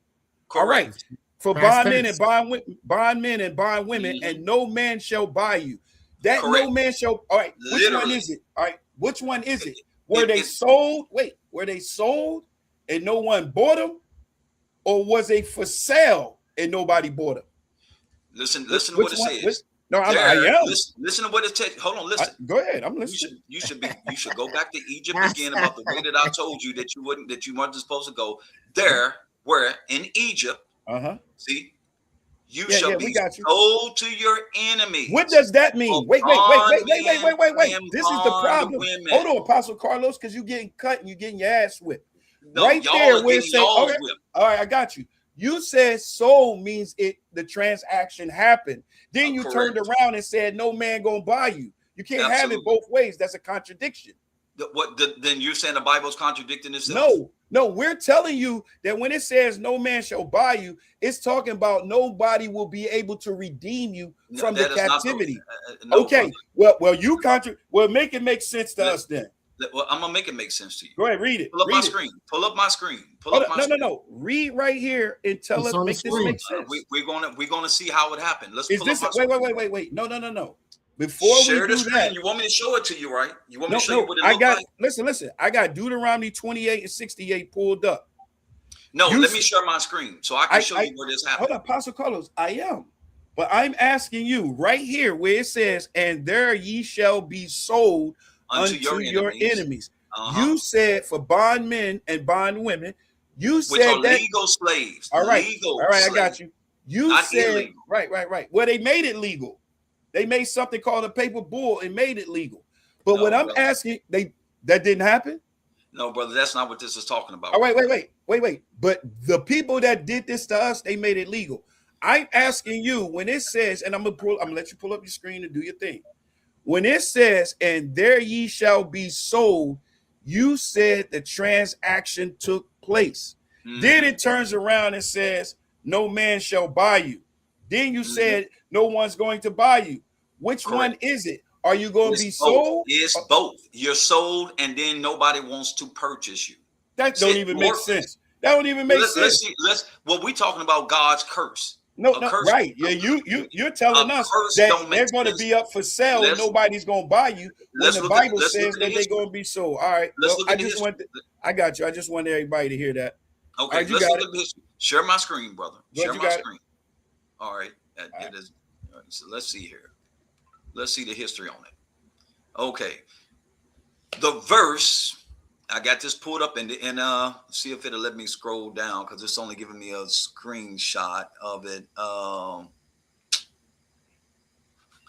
need to. All right, so we know this also happened when, and listen, there's a Babylonian exile after the destruction of the first temple in Jerusalem by the Babylonians. Many Israelites were exiled to Babylon, while not literally Egypt. The exile represents a kind of reversal of Exodus. All right, Roman conquest. Listen to this. During the Roman conquest in Jerusalem in 70 CE, Jewish captives were sent to work in mines as slaves. Some were even transported to Egypt, literally Egypt. This makes more sense with the prophecy of returning with ship, and this came from Josephus, the Jewish Wars. Now can we read? Can you pull down and let's read some more of it because I don't have control over it. I think I don't have control. This is yours, man. Okay, yours. Why is it not allowing me to move it? Hold on. I have no idea. Hold on. Let me pull back. Let's see somebody who understands. Hey, Pastor Carlos, but listen, man, we're not about to read a whole thesis. Man. We don't have to read a whole thesis. No. You are going to read a thesis because you can't answer the question. I'm answering it right now. No, you can't. Yo, nowhere does it. Okay. In Josephus, you ain't showing us nothing about no selling, taking action. Nobody don't want to buy you. Remember, you said nobody was going to buy you. I got it. All right, so show us. Pull my screen up. All right, show us. Nobody gonna buy you all that. Go ahead. Here we go. Because soldiers were not. Let me see. Where is it at? I don't know why it's doing this right here. Okay. Hey, Pastor Carlos, we only got 30 more minutes, man. You got. Did he answer verse 48? Because the soldiers. No, he did not. He ain't gonna answer nothing. He ain't gonna answer nothing. Yes, I have. Yes, I'm gonna come back and answer there. Hold on. Josephus writing this. I don't know why it's not showing me exactly. All right. Well, you gotta get it together, Apostle Carlos. Hold on. Let me read it. Let me read it because I can read it. Apostle Carlos. Let me read it. How many times were the Israelites in Egypt? One time God brought them out. That was it. Now God but here's the deal. But I want to say this. But let me say this. Let me just say this one thing. Wait. Let me say this one thing. Wait. Let me say something. Wait. Let me say one thing. Let me say one thing. Let me say one thing because what y'all don't know, he doing. What y'all don't know. Hold on, brother. Let me finish. I was in the middle of reading my source. Here's what it says. This is what it says in the writings of Josephus, and anybody can look this up. He picked out the tallest and handsomest of the lot and reserved them for the triumph. Of the rest who were over 17, he put in chains and sent to hard labor in Egypt, while great numbers were presented by Titus to the provinces, to the parish, and to the threateners by sword or by wild beasts. Those under 17 were sold. Josephus Wars, you can go pull this book up, and he's a Jewish historian, and he tells you that this took place. There's also a papyrus verse that talks about the Jews being sent to literal Egypt to work hard labor. This is we appreciate it. We appreciate it, Pastor Carlos. Wait. Let me say something, bro. Let me say something. Go ahead, Wig. Let me say something. First of all, Josephus did not say they were taken to Egypt on ships. He didn't read that from Josephus' writings. He didn't read that from Josephus' writings. And he didn't read that no man bought you. Wait. None of that. Wait. Josephus' writings only say that when during the time period that Rome was tearing down Israel, that Rome took Judah into Egypt. And when he took Judah into Egypt, they went right into work into the mines. They weren't offered to be sold as slaves. Right. They went right into the mines, right? But what he does, though, the later scholars, today's scholars say, well, how did Rome move a lot of slaves at that time? And they come back and imply, well, Rome moved slaves by maritime ships. Josephus did not say Rome took Jerusalem into Egypt on ships. It's not recorded in Josephus' writings. Game over. You see that? Game over. Game over. Game over. Listen, what he just came back and did was, hold on. Prove me wrong. 1 second. 1 second. Prove me wrong. Wait, bro. We want to, okay, Apostle Carlos, I'm going to let Wiggs jump on you for a sec, but listen, we're going to go through these curses in Deuteronomy 28. I got a couple questions. We got a couple questions. All right, go ahead, Dashan. Well, go ahead, Dashan. You can get it. I'll back out. I just want you to know. Wait. At the end of the day, he feels like he's done something. I just want to step in just before he move on. He cannot prove that Josephus said they went by ships, bro. Do you understand that? Yes, I agree. That's the end of the game. All right. Hey, Apostle Carlos, Deuteronomy 28:32. Thy sons and thy daughters shall be given unto another people, and thy eyes shall long and fail with longing for them all the days long, and there shall be no might in thy hand. Does blacks, Hispanic, the people of the diaspora, the Negroes in America, do they fit this? And does this fit the transatlantic slave trade? It is a similarity, but similarity does not mean it is it. Right, I got you.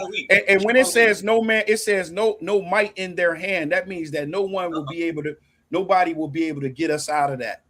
Okay, keep on reading, please. Wait. That goes with something. Okay, I got you. Wait a minute. When it says no man will be able to, no might in thy hand, that means no one will be able to redeem us. Keep on reading. Well, I mean, is that true? Is that true? Is that true? But let's see. But can you keep reading it? No. Can you go back up? No. You want me to go back up to where? Cherry pick. Where you want me to get? Where you want to go? Where you want to go? You want to go to verse 32? Go back up to where you was reading. Okay, I was at 33. The fruit of thy land and all the labor. No. Also, Tashiam, you're cherry picking. Go back up to the verse you originally. That's what I just read. That's it right there. Thy sons and thy daughters shall be given unto another people. And let's go to 33. All right, that's what I just did. Okay, my bad.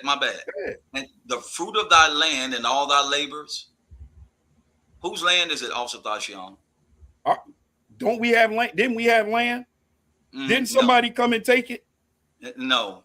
Didn't somebody? So wait. No. Are you telling me we didn't have land and nobody didn't come and take it? No, also Tashiam, you came over as slaves. I'm asking you. Have land, brother. You didn't come over here with land. You came over as a slave. Oh, wait. No. In Israel, hold up. This guy's crazy, man. In Israel, did we have land? This is where it's talking about. This ain't talking about America.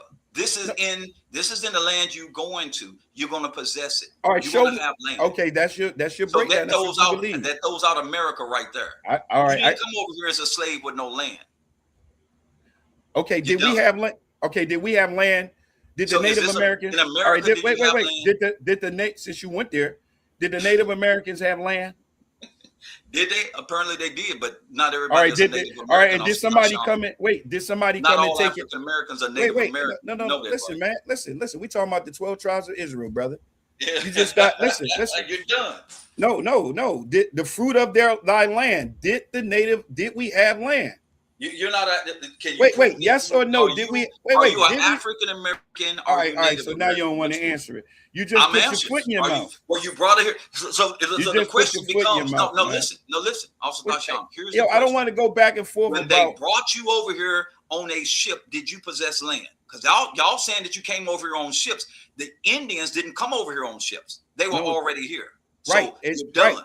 When they brought you over here, since this is the transatlantic slave trade, you need to show me that in the transatlantic slave trade, they came over here with land.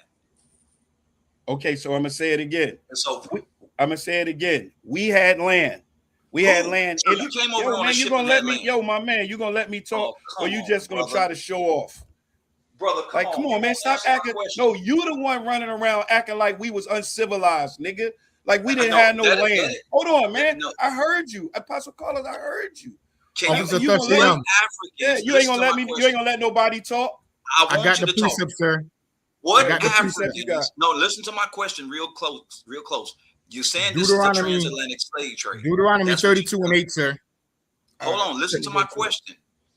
You're saying that this is the transatlantic slave trade. Now I am asking you, what slaves came over here and had land from the ship?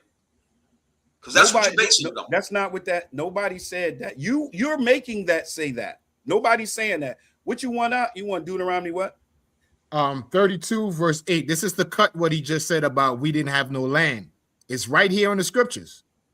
I don't know where he's just weird. Yeah, I don't know where he get that from. No, because that's talking about in Canaan. Right, that ain't talking about America. What he's trying to say is he's trying to make it seem like we were like really shit. That's an emotional. Come on, brother. You know. No, I mean, but that's what you're trying to make it seem like. You're trying to make it seem like the Native Americans didn't have land. You're trying to make it seem like we never had land. You're trying to make it seem like when y'all came, when those thieves that you love so much came and stole us, you acting like we ain't had no land. But Salaki, sir, no slaves came over. Hold on. So sharecropping never happened. There was no such thing as sharecropping. Absolutely not. No, sharecropping happened after slavery. Yo, it's still, we're saying that the curses, like for instance, if you tell, let me just say this. If you tell your, all right, I got you. It's like if you tell your child not to go outside, and if they go outside, you're gonna whip they behind. And they go outside and you whip they behind. That doesn't mean that it does, if they do it again, you're not gonna whip they behind. Every time you disobey me, I'm going to punish you. That's what God is saying. Hold up, I'm gonna show it. But I just want you to pull the verse back up. We are, but wait a minute, Apostle Carlos. You gotta allow Officer Award to pull his precept. Just because you're trying to show, that we were uncivilized, that we didn't have nothing, that's your opinion. Let the brother. That's not true. All right, that's what you're saying. But let the brother pull his precept. Here it is. And after he finished, after you finish, bro, I want to read what ChatGPT says about Deuteronomy 28:68 and show that Apostle Carlos and show that he's dead wrong. So that he's dead wrong. Go ahead, my brother. All right, you got it. Yeah, he's been cut to piss already. Now y'all have been stomped. Right, because he made a statement and he said that we never had no land. And these curses is talking about from the time Moses said that to us, this was going to happen. That's what the curses is. And it's because the scripture says these curses shall pursue thee and overtake thee. So it's not a one-time occurrence. And it says it'll be a sign on you forever. Exactly. It says it's going to be a sign. So not just in sharecropping, you forgot about Seneca Village. All kinds of land we had. And you forgot about where they poured that lake, right? Black Wall Street, the lake they poured in right there in Georgia. Yeah, those people are monsters. Yeah, they monsters, Pastor Carlos. They're monsters. And there's over 100 black cities that been flooded by the oppressor. And their children got the inheritance. This is Deuteronomy 32:8. It says, and when the Most High divided to the nations their inheritance, when he separated the sons of Adam, he set the bounds of the people according to the number of the children of Israel. Salakia, sir, if I could, who owns those land today? Who owns the land of Judah? Who owns the land of Benjamin? Who owns the land of Ephraim? We don't have the children of Ephraim in the land of Ephraim. Or you have white people masquerading, or you have white people and Arabs masquerading that's their land. Damn right. That's what Moses is talking about. That when after the Most High gave us our inheritance, that our lands is given to another people. Those are the curses. So today you got an Arab calling himself a Palestinian, and you got a Caucasian calling himself an Israeli. You want me to answer that? You are cut. Pastor Carlos, are you saying? I want you to answer it. Are you saying? Hold up, Pastor Carlos. Are you saying that we didn't have no land? You didn't come over here on no ship with no land, brother. That's what I'm telling you. Yo, the Deuteronomy 28 is not just about America, Apostle Carlos. Why you see your brain exactly? And what you're exactly. telling people, go back right? to it. Hold on, wait. Your brain and what you telling people, that's what you're conveying. But it's not saying, we're not saying that. We're saying we're saying that these curses happen to us even while we in the land of our captivity. Okay, we'll pull it back up then. Let's see if it's happened then. Let's see if it happened while we was in the land of our captivity. Let's see if it actually happened in the land of our captivity. All right. Let's see if this applies. All right, let's see. All right, I'm gonna pull it up. I'm gonna take this one. I'm gonna take this one. This is Deuteronomy, because I'm gonna answer that. This is Deuteronomy 30. I'm gonna show you, Apostle Carlos, that this happens in the land of our enemies. Hold on. I'm having a problem. All right, this is Deuteronomy 30. I'm trying to pull it up now. Let me see if it came up.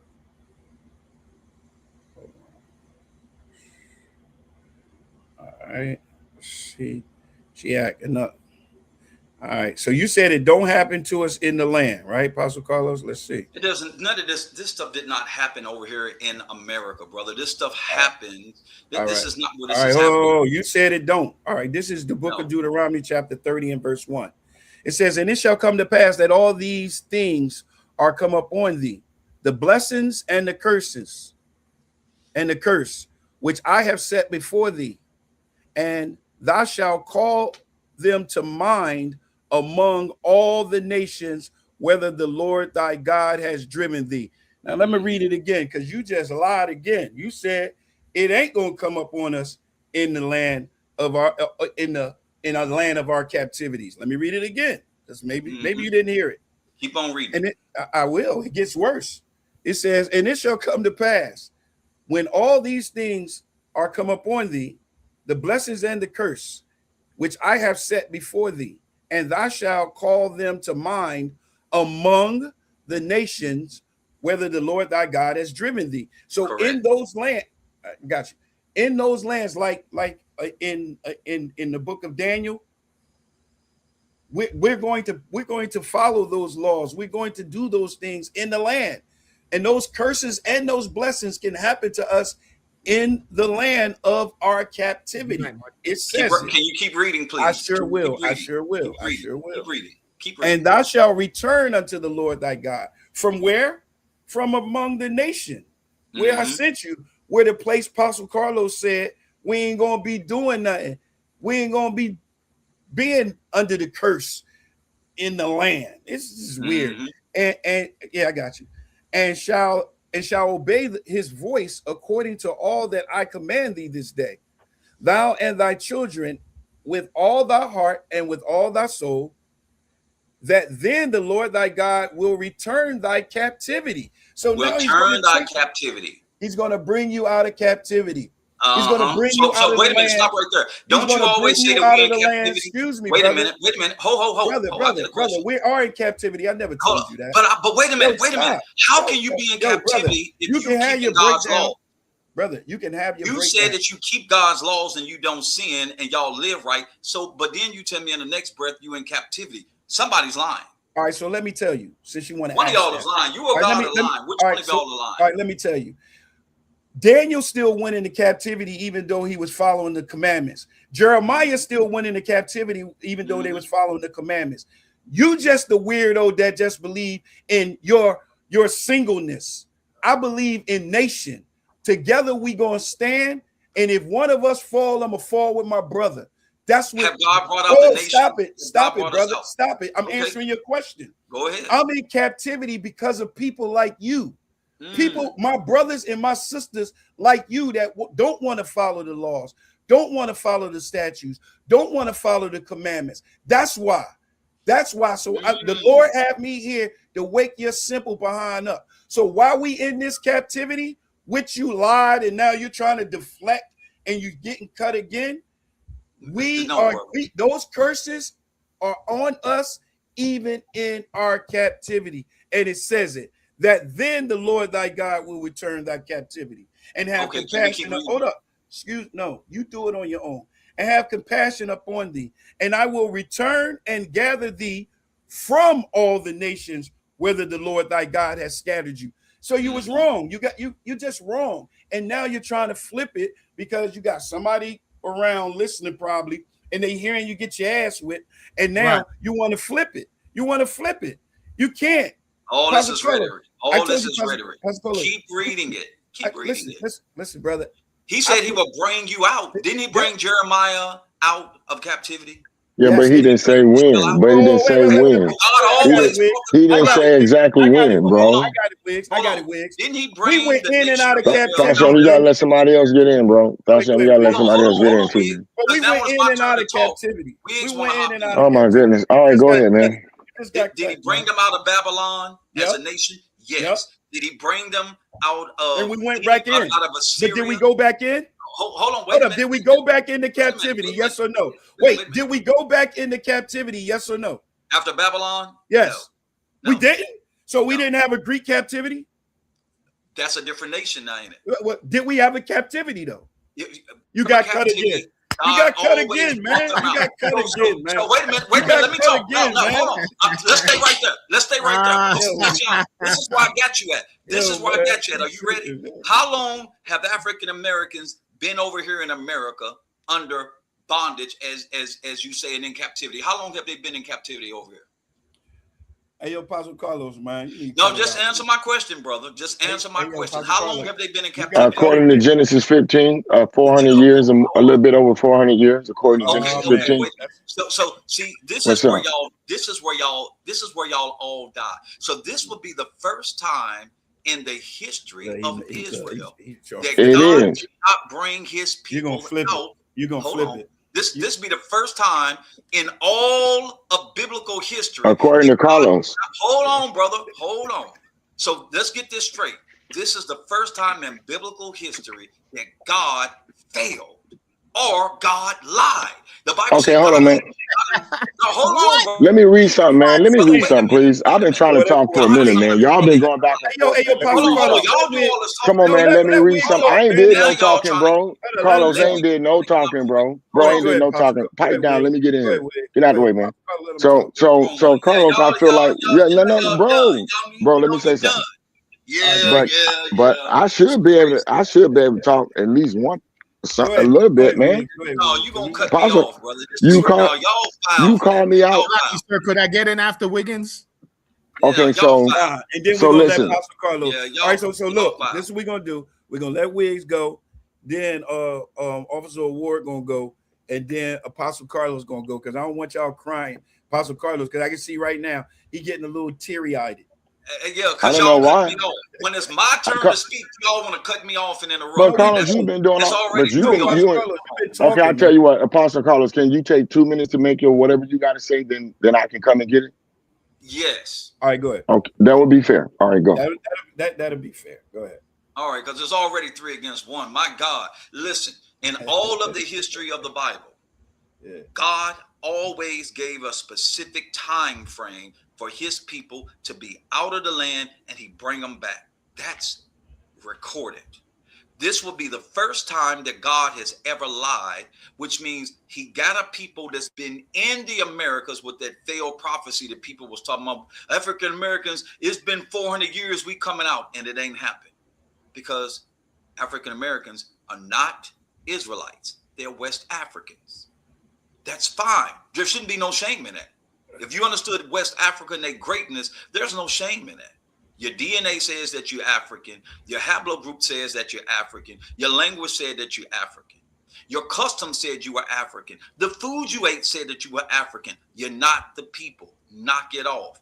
God ain't brought no African Americans out from America and back into Israel because African Americans are not Israelites. There are some that might have descended, a very few number. Most of them, like I said, would have went to the islands. But as a whole, West African people were some great people. That's why the Israelites went into West Africa, because they knew how rich and how advanced they were as a civilization. So when you go pull those verses up, and I'm a land, when you go pull those verses up, why God ain't brought the African Americans back out if they've been keeping the law and doing all of this? Because you're not the people. God is not a man that he shall lie. I rest.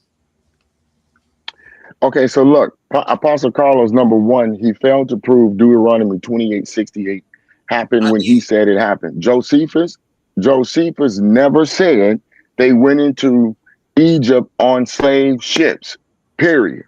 End of discussion. He lost. Okay, that's a fact. So now we're also questioning him about his interpretation, no man shall buy you. So I go to ChatGPT.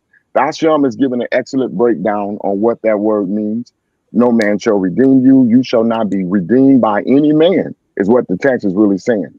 Carlos thinks that it says no man shall actually purchase you in that situation, right? But let's look at what the text is really saying. And when we look at this text according to ChatGPT, which to me it's yielding to what we've been trying to teach Apostle Carlos. Look what it says. No man shall buy you means no man shall redeem you, denies human redemption, as you said. It said, yes, that conclusion is correct with one necessary precision. Precise statement in Deuteronomy 28:68, no man shall buy you, no man shall redeem you. See, that's what we're saying. In the sense that human redemption is denied, not because the verb lexically means redeem by default, but because the verb denies the human mechanism that could affect redemption. Why this works textually.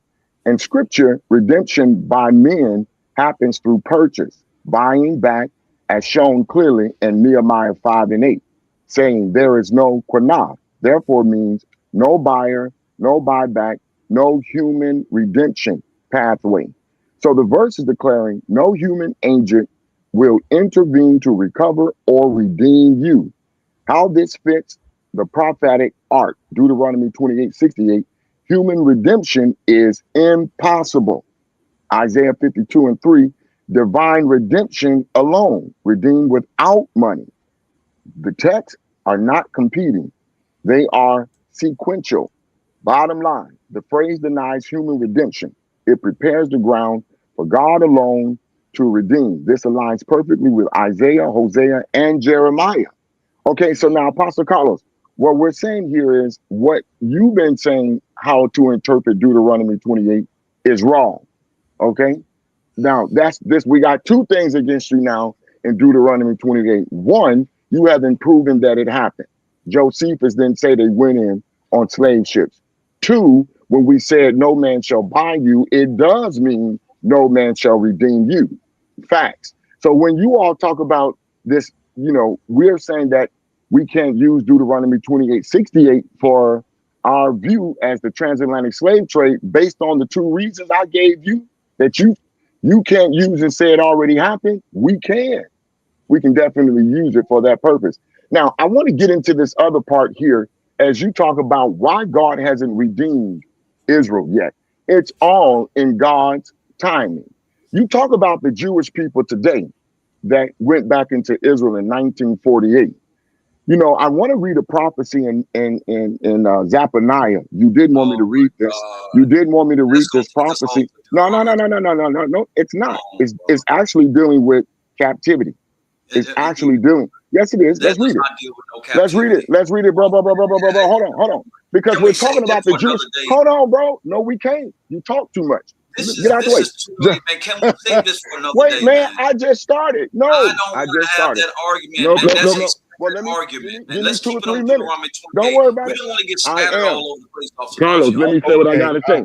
Carlos, no. Let him land his plane. Go ahead, Wiggs. Let him land his plane, Wiggs. Zephaniah. Yeah, get out the way, Carlos.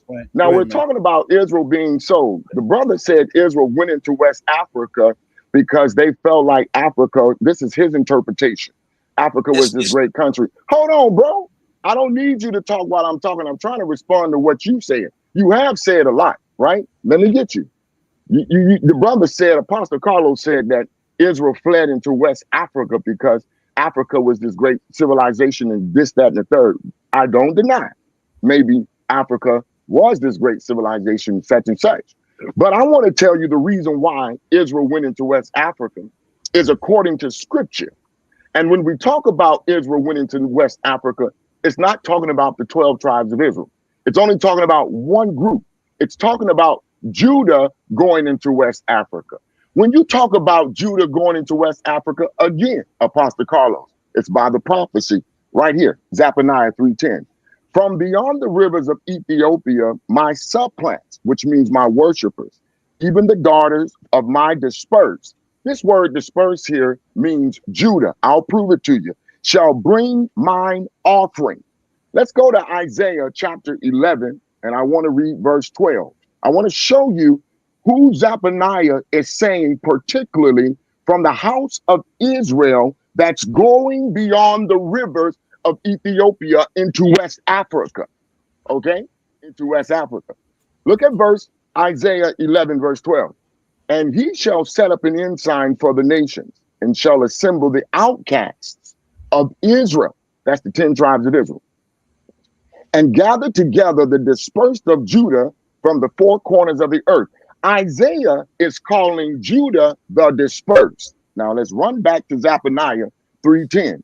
So when we see Zephaniah, hold on, move out the way. No, I got you in West Africa. Hold on, 1 second. I'm landing right here. I'm landing right here.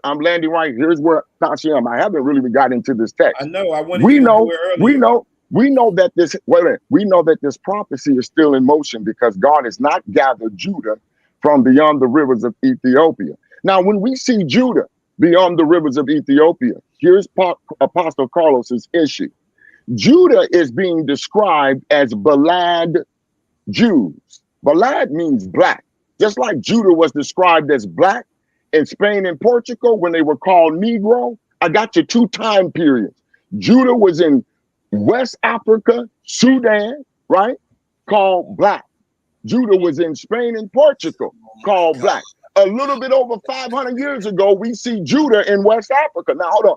The line is, I'm landing right here. The line is Judah. Hold on. Here it is. I'm landing right here. Carlos just said, wait. Carlos just said that there is no such thing as real black Israelites. And when you think about real black Israelites, they're through. Hold on, bro. Yes, you did. They're through admixture. Hold on. Carlos, let me land my plane, bro.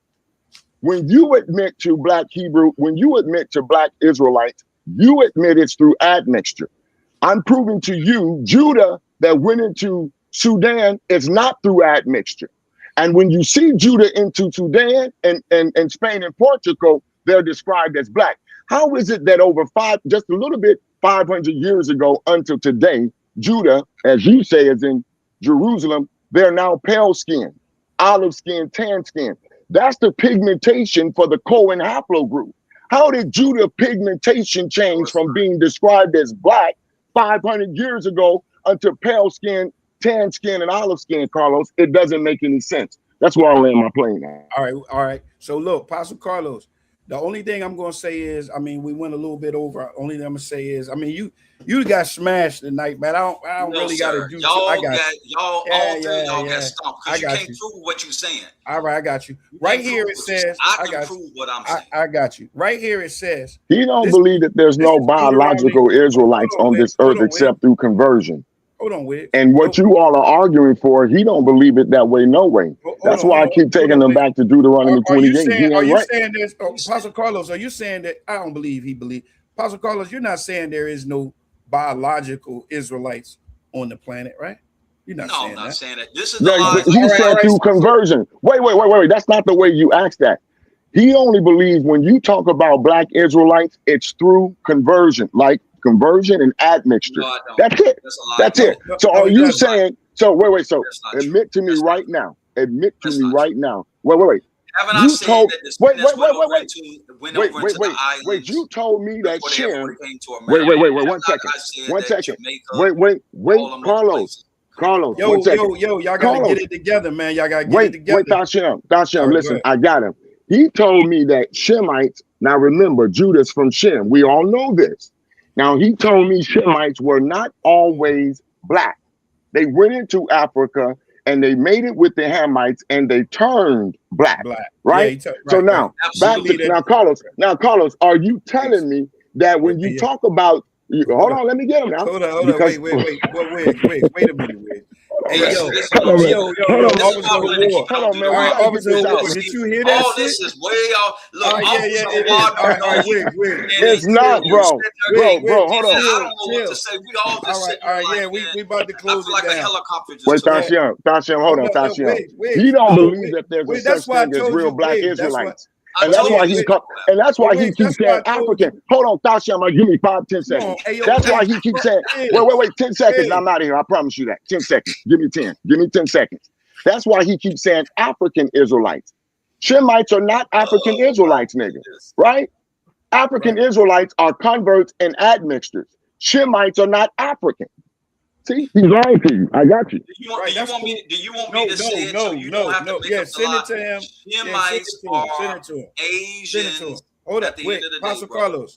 Hold up, Pastor Carlos. This right here in Deuteronomy 28 and 46. Can you go up a little bit before Deuteronomy? Can you go up a little bit? No, I can't. No, I can't. Apostle Carlos, you had your time. You land your plane. It's on the runway. It's on the tarmac. Y'all let your plane. It's on the tarmac. Yeah, man. This is Deuteronomy. This is Deuteronomy 28 and 46. You got it, Officer of War. Yeah, so I just want to bring the audience back, right? This conversation was about things Christians say. And he was trying to prove that blacks are not the biblical Israelites, which he was unsuccessful. He was cut several times in this conversation. No, sir. Because in the beginning, he already admitted that Egypt is a metaphor in context of Deuteronomy.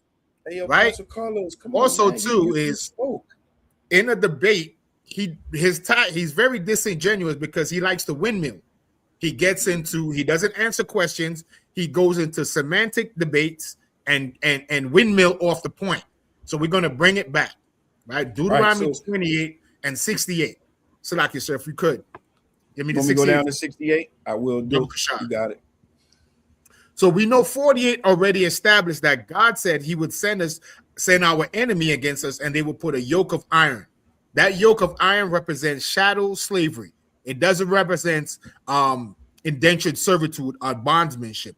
You understand? So now, once that's already established, let's get into verse 68. And it says, the Lord shall bring thee into Egypt again. Officer Tashiyam already explained through Exodus, the 2nd chapter, and various other precepts that Exodus in context means the house of bondage. Right? So now, and the Lord shall bring thee into bondage a second time. Now, this bondage a second time, we went into Egypt by walking with Jacob and the 70 souls, and then there rose a new Pharaoh and enslaved us, right? And then Moses delivered us out of that first Egypt. This second Egypt, this second house of bondage was going to be by cargo slave ships. By the way whereof I spake unto thee. Where did Moses speak to the children of Israel concerning this? The wilderness. And as a nation of people, we have not seen that side of the world again. So the fact that the oppressor, the so-called white man, is in the land, calling himself a Jew, shows that they do not fit these prophecies. So that cuts him right there again, right? By the way whereof I spake unto thee, thou shalt see it no more again, and there ye shall be sold. Sold is past tense, meaning the act already happened, which he admitted to, right? Unto your enemies for bondmen and bondwomen, and we established that no man shall redeem you. So now, based from verse 1 and all those different conditions, the curses, ending with the ultimate, the shadow slavery, cargo slave ship, only one nation of people on the planet Earth have that in their history of going from one landmass to another landmass on cargo slave ships, and that is the blacks, the Latinos, and the Native Indians, which are the 12 tribes of the nation of Israel. And with that, I land my plane. All right, I appreciate it. We're gonna go ahead. We're gonna step off on that one. I appreciate everybody coming through tonight. I appreciate Apostle Carlos, with Elder Wiggins, Officer of 1,000, Hawar. I'm Officer of 5,000, Tashiyam of the Isupk. And look, we'll be back next week. I guess we're gonna get. Hold on, Apostle Carlos, you can talk. Or you can you talk? Okay. Yes, I can. Salaki, sir. We also had Officer Kaash. And Officer Kaash, Salaki at the water. Officer Kaash, I don't see him. He must have had to go. But Officer Kaash, he was in the building. Look, it was fun. I knew it was going to be a heated one. I knew Apostle Carlos. I knew Wiggs was going to try to get his thing off, but Wiggs, next get week, his man. thing off is pause. Yo, that's crazy. Pause. Hey, yo, next week. Hey, look, next week, right? Next week, Apostle Carlos. Wiggs. I'm gonna let you start off, man, and go ahead and get your breakdown, because you ain't been being fair on here, man. You ain't been being treated fair. I agree. I agree. All right, that's cool. And I just want to say this. You gotta stop lying, man. You failed. Y'all need to stop lying. You failed. You did not show us when it happened. Let me know when I can talk. No, we about to close out. You can talk now, but we closing out, man. It's over. Okay, so here's what I'm gonna say. Don't you start Deuteronomy 28 makes it clear. Nowhere in the history